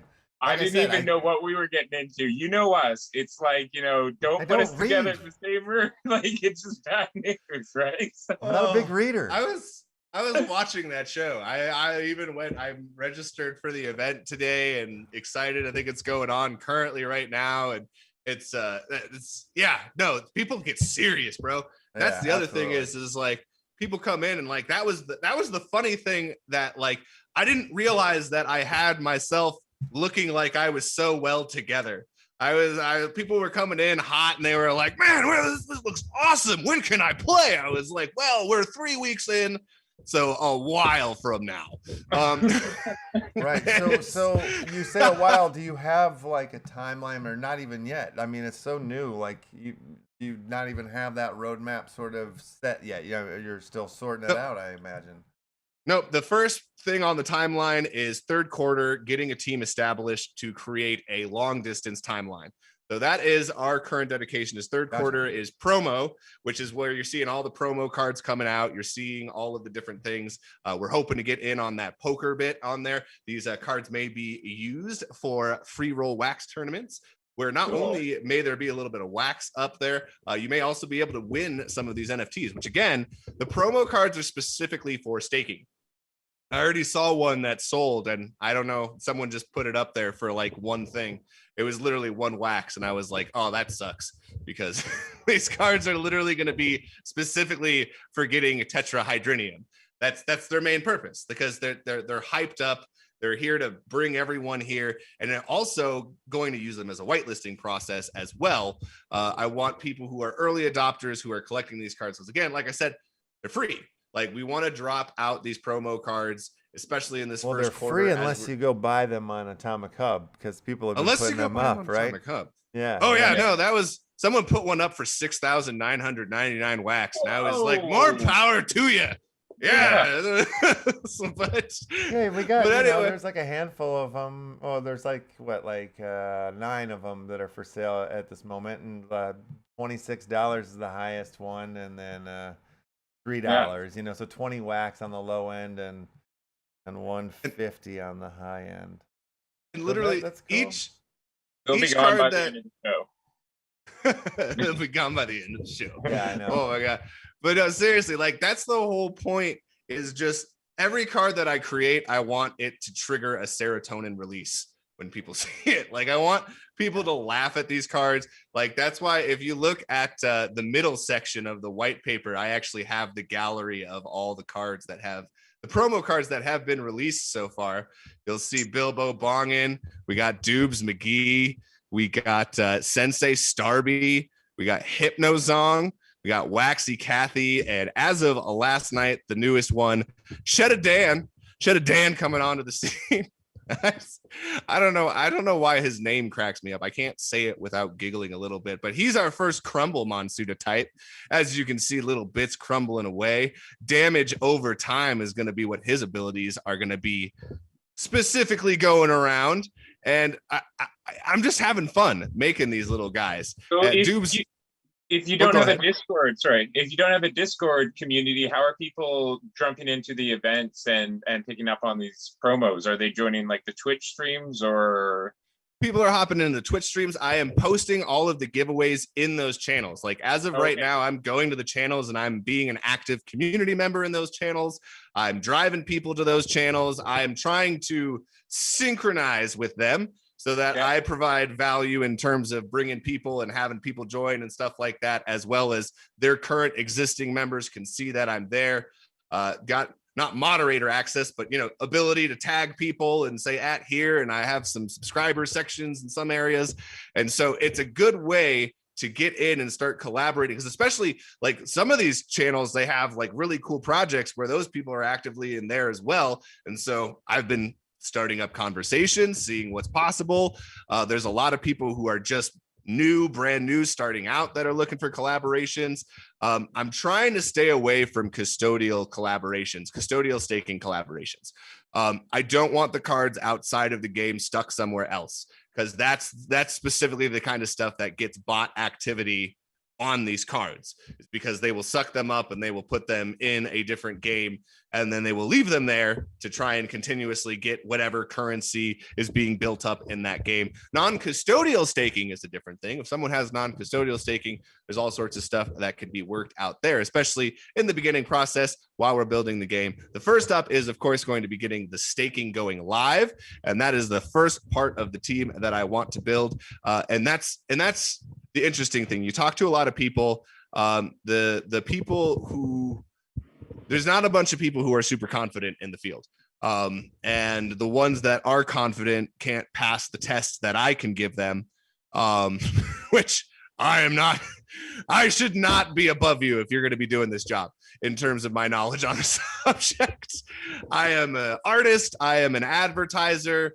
I have worked in Fortune 500 companies in terms of, I ran a Fortune 500 restaurant in Seasons 52 for Darden Restaurant, was a manager over there. COVID was a giant pain in the butt for that. That was a super huge kick in the nuts for lots of us, which gave me lots of time, which led to things like Upland and led to things like cryptocurrency and NFTs and led to things like this super fun project. And I mean, I've done advertising for a super long stint. I did advertising for about 6 years on social media marketing. That one was like some of the best and worst times ever of my life, just because worked with some really cool clients, worked with some really cool people and stuff like that. Got to work on some cool projects. There's, one of the things I did was like an acting camp, and there's people who are like famous now because of the acting camp that I advertised for. And I'm like, yeah, you came there because of my ad. I helped make you famous. Yeah. So, there's like stupid crap like that. But like, when it comes to crap like that and like working at the Fortune 500 restaurant, you got the salaried position, you all these other things where, you're making decent money. Each client you get maybe gives you $3K a month or something like that, depending on, sometimes the higher end clients are like $10K a month. One of the most interesting people I worked with was the video professor. If you remember that dude from forever ago, try my product for $6.99 and learn Microsoft Word and Excel and all that shit. He had some new thing that goofy thing was, by the way, the first thing to sell $1 billion on infomercials, which that was kind of cool, getting to advertise for that guy, learn some different tips and tricks and things like that. So I'm basically taking all of my experience in terms of my advertising.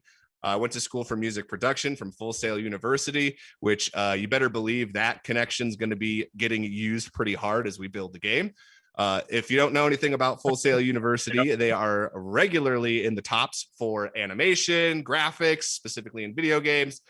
So that's definitely going to be the place where, and part of the reason that I like it is that it's not just like kids that are going to Full Sail University. It's like people who have been coding for 15 years that are like, crap, I need to like get my master's or some shit like that.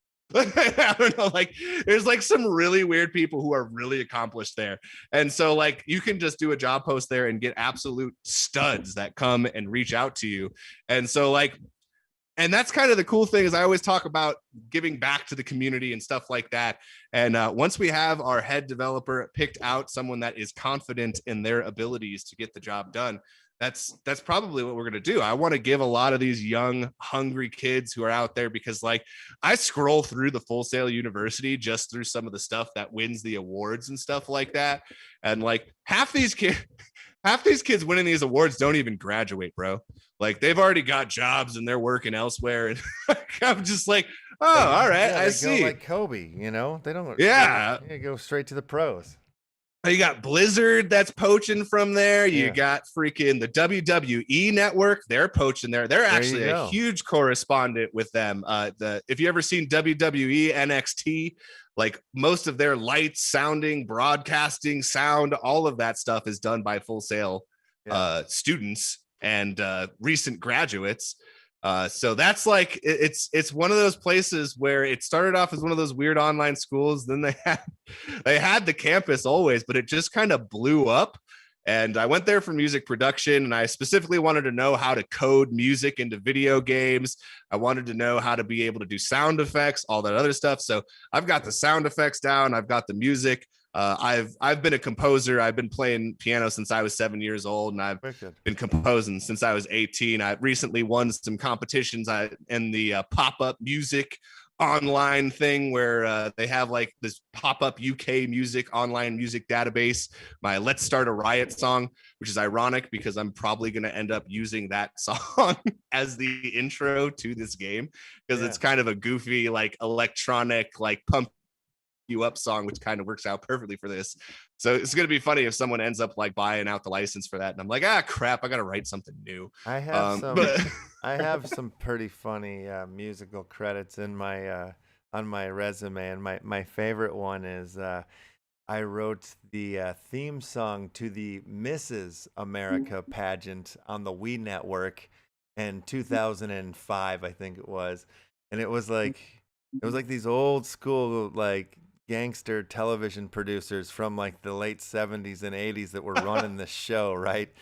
And so like, you know, I did like, it was like a buyout. I got paid so little for the amount of work that I did for this thing. And the funny thing was, I did like, you know, I did my first version of the song and they're like, no. I did a second version. They said, no. I did a third one. They're like, yes, it needs a little bit of work. If you can make some edits. I'm like, all right, great. I went to work, did the edits.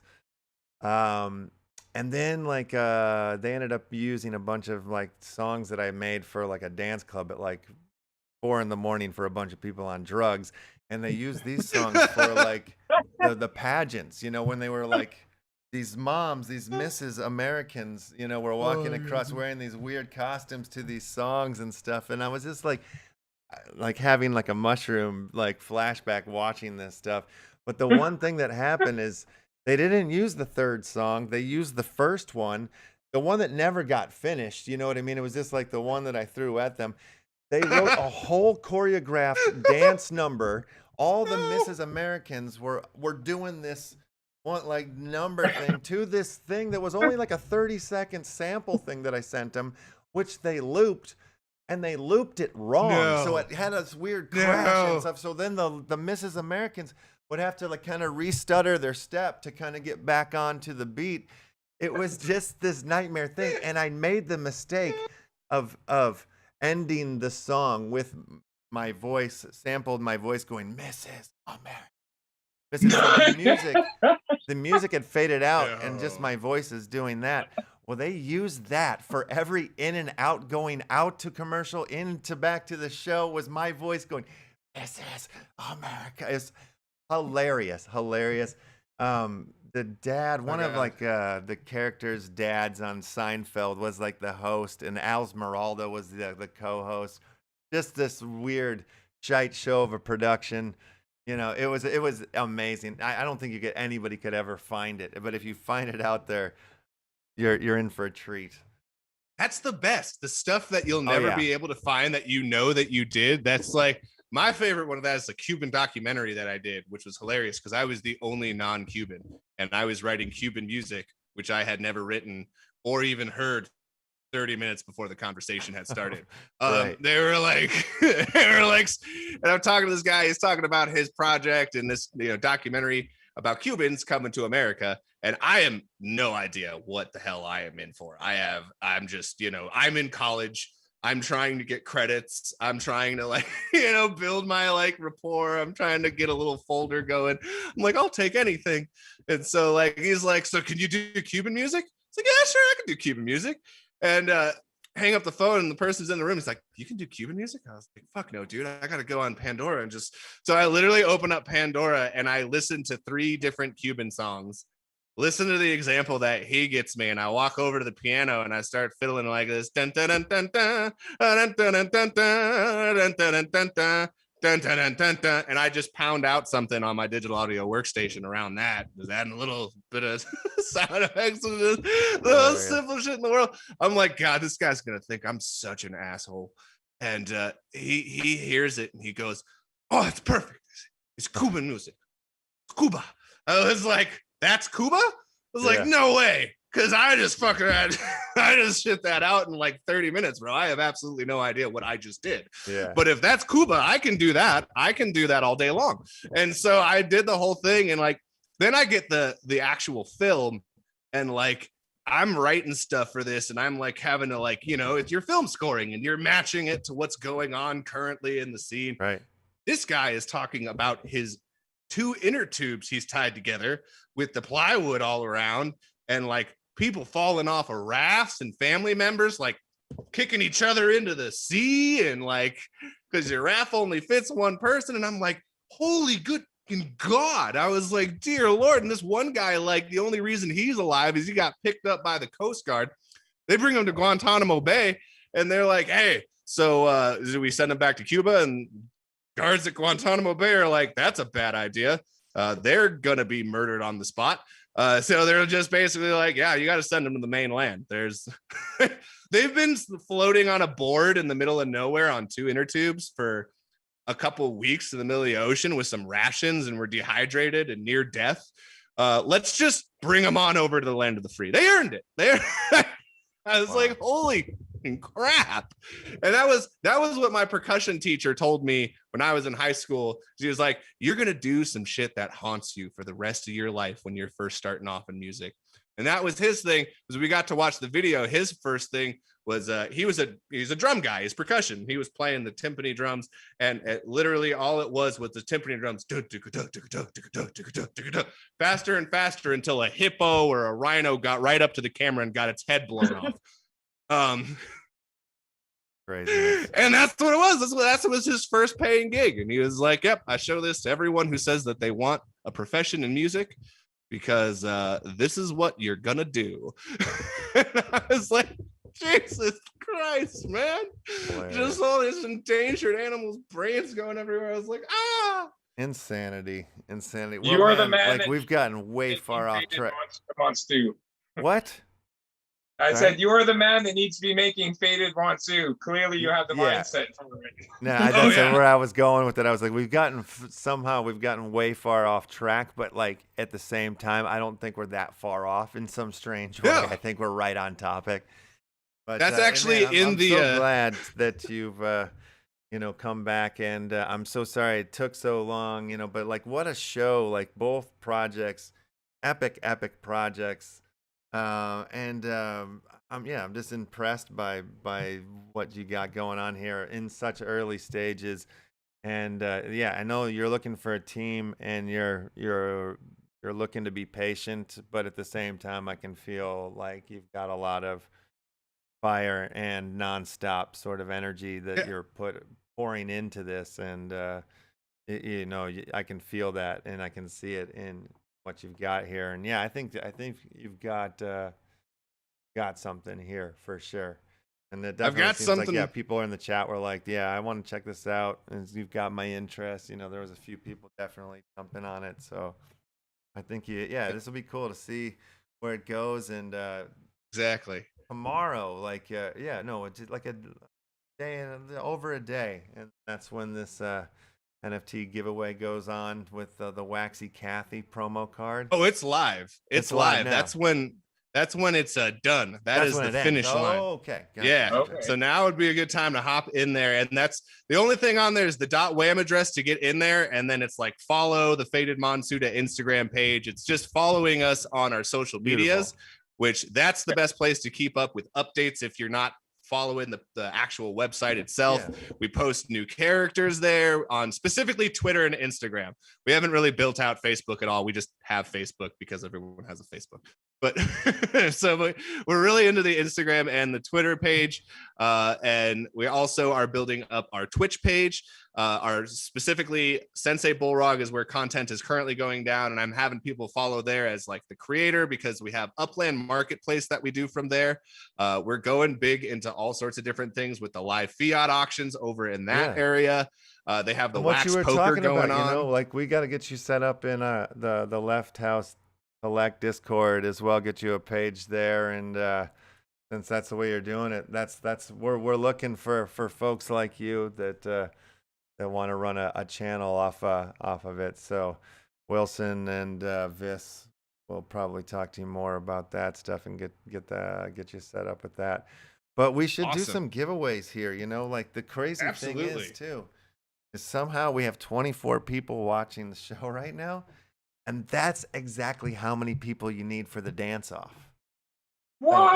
You know, so we could skip the pond and go right to the dance-off, which is really kind of cool, I think. So right now I'm going to go ahead and open the form here, the Google form that is pinned at the top of the chat there in the YouTube. Is there going to be a secret word? Did we do a secret word? There was a safe word today, but we've had such storytellers that usually like me and Left can talk all day long, but it's been like, you know, we've had some good storytellers today. Yeah. So if you've ever rolled a D20, that might give you an indication of where the safe word is today. So yeah, so yeah, no, truly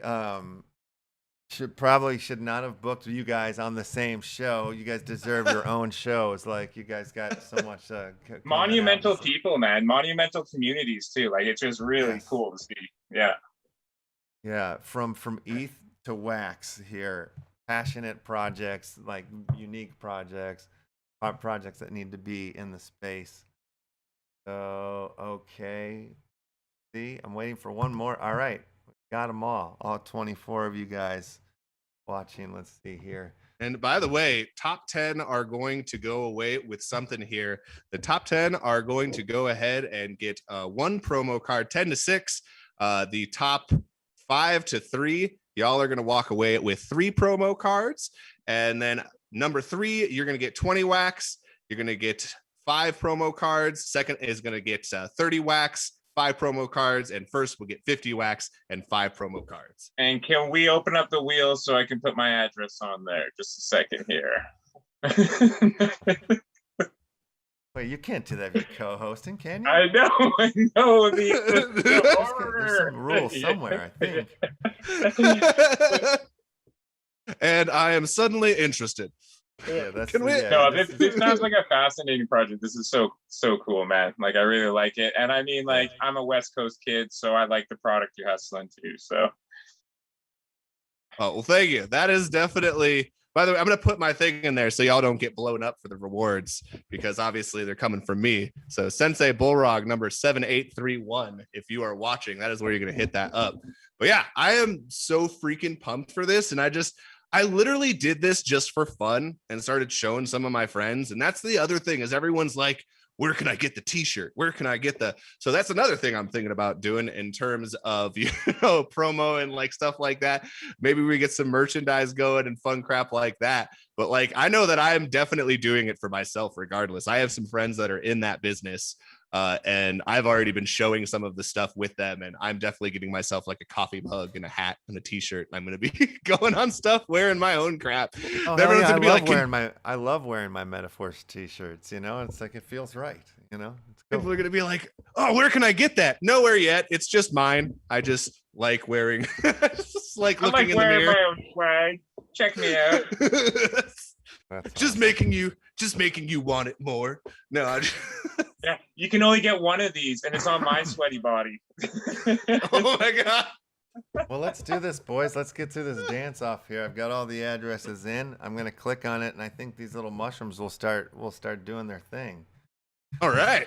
All right, here we go. So didn't Belle Delphine already do the body sweat thing? Well, I think I have. Didn't she get kicked off of Instagram for that? Hey, you can always try twice, right? No harm. Third time harm, right? Wait a minute, I gotta check. You gotta something. normalize it. We've got an extra. I gotta somehow. There's somebody put 2 addresses. Off. What happened? People want to be extra sure that they're in there. Got like one dude that is been awesome. Dude Thin. Where is he at? He was like watching this thing. It's like 4 a.m. It's like super appreciative. He came and watched. I'm not sure we went over anything super new, Dude Thin, but I appreciate you coming out, man. And Because now it's like 6 a.m. right? Morton Matt, Morton Matt's over actually from the NFT Hive over on that Minecraft server.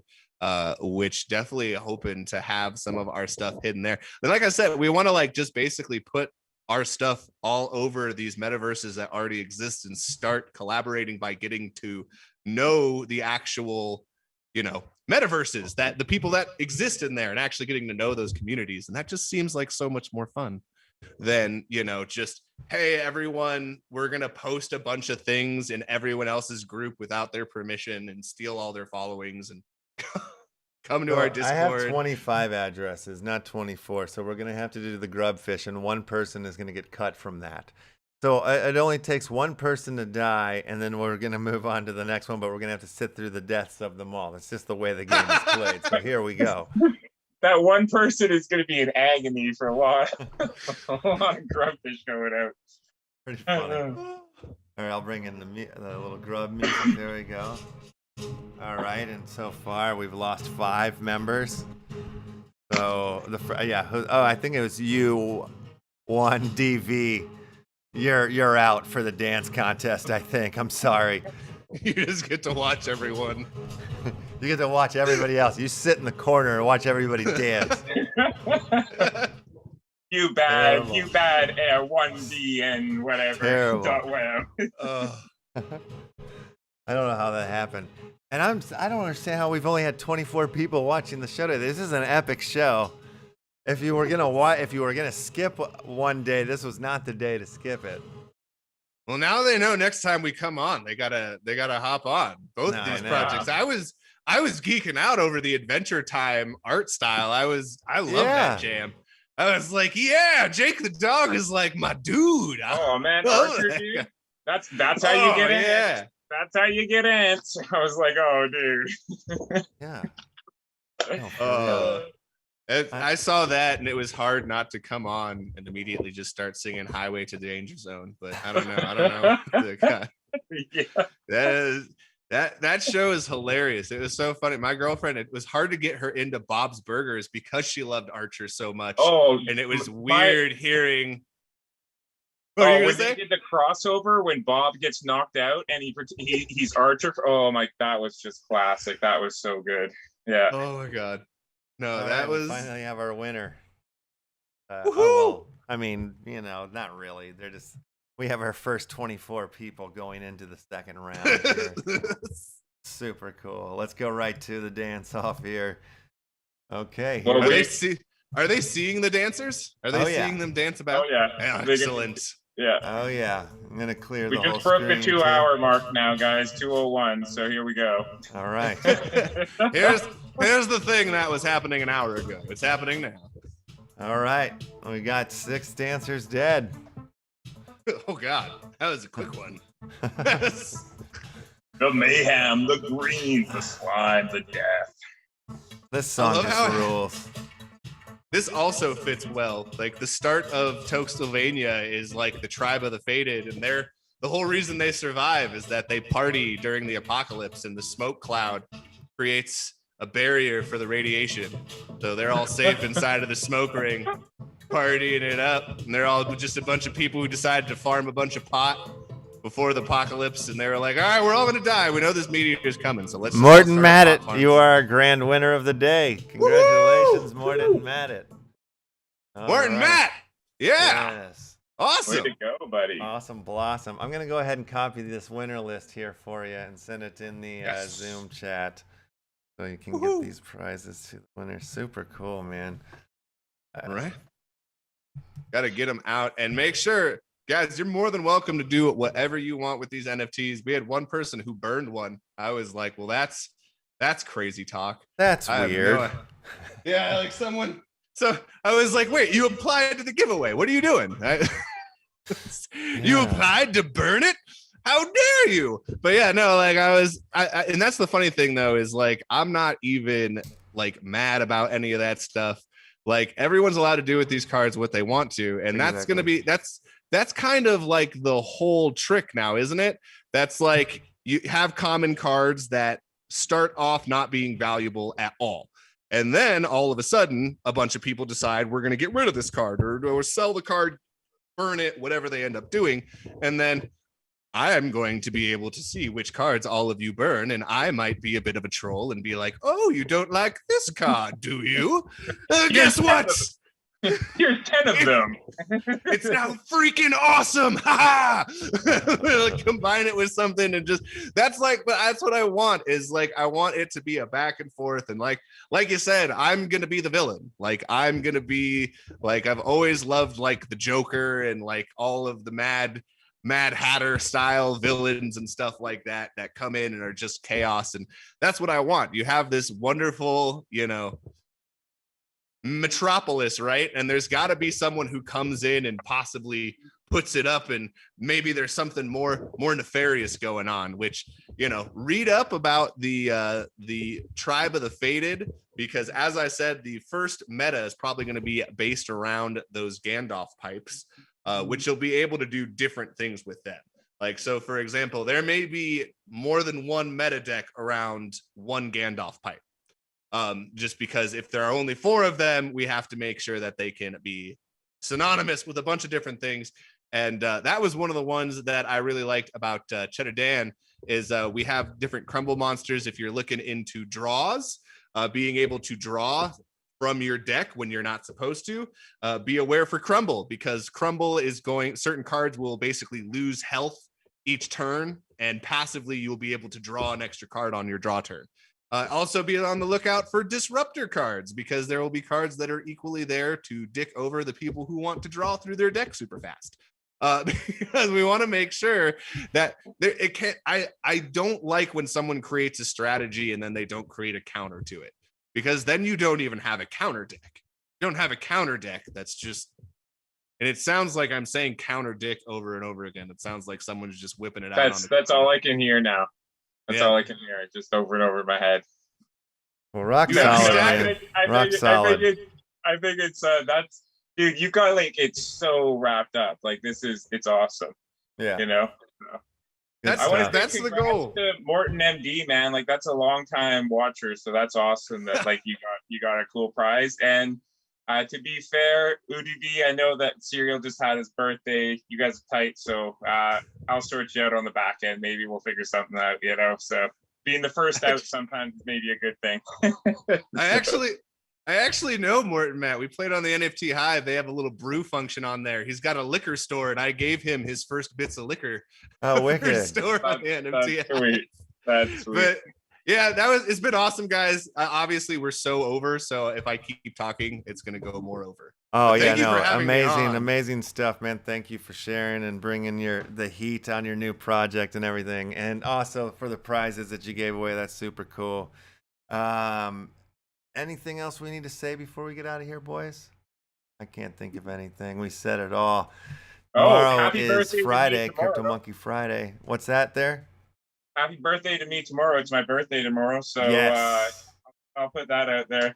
Love to me tomorrow, Friday the 13th. No tripping over any black cats. Love it. All right. The Panda Man birthday party tomorrow here, as well as Crypto Monkey Friday. It's going to be amazing. That's cool. Are you going to be around, or are you out and about doing birthday stuff? Well, I've got some work to do. So it's a work weekend, but I'm also going to be chilling a bit, maybe head out to the mountains and decongest. So, yeah. Heck yeah. Awesome blossom. All right, boys, let's get out of here. Good morning, good noon, and good night. We see you all in the metaverse.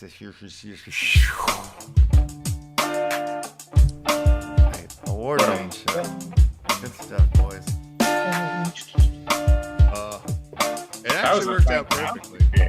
Wow. I was thrilled because. Oh, go ahead. No, That please, feels you. right. Sorry. No, you. Sorry. Oh please. no, I was stoked that there actually was a small group here because I had a couple people that are in some of the other rooms that came in. They were excited about the prizes. And like I said, I'm trying to build slow.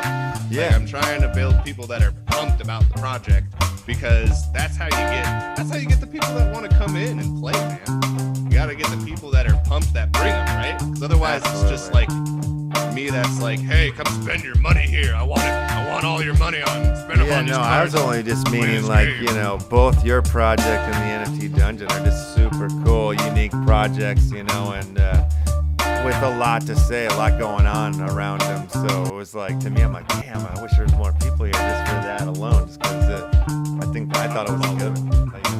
Yeah, that was a fantastic one. Like, yeah, I'm gonna watch that one over again because I love the characters, dude. Like, you guys gotta get together and tell some stories. All right, peace, everybody. We're out of here. Boys.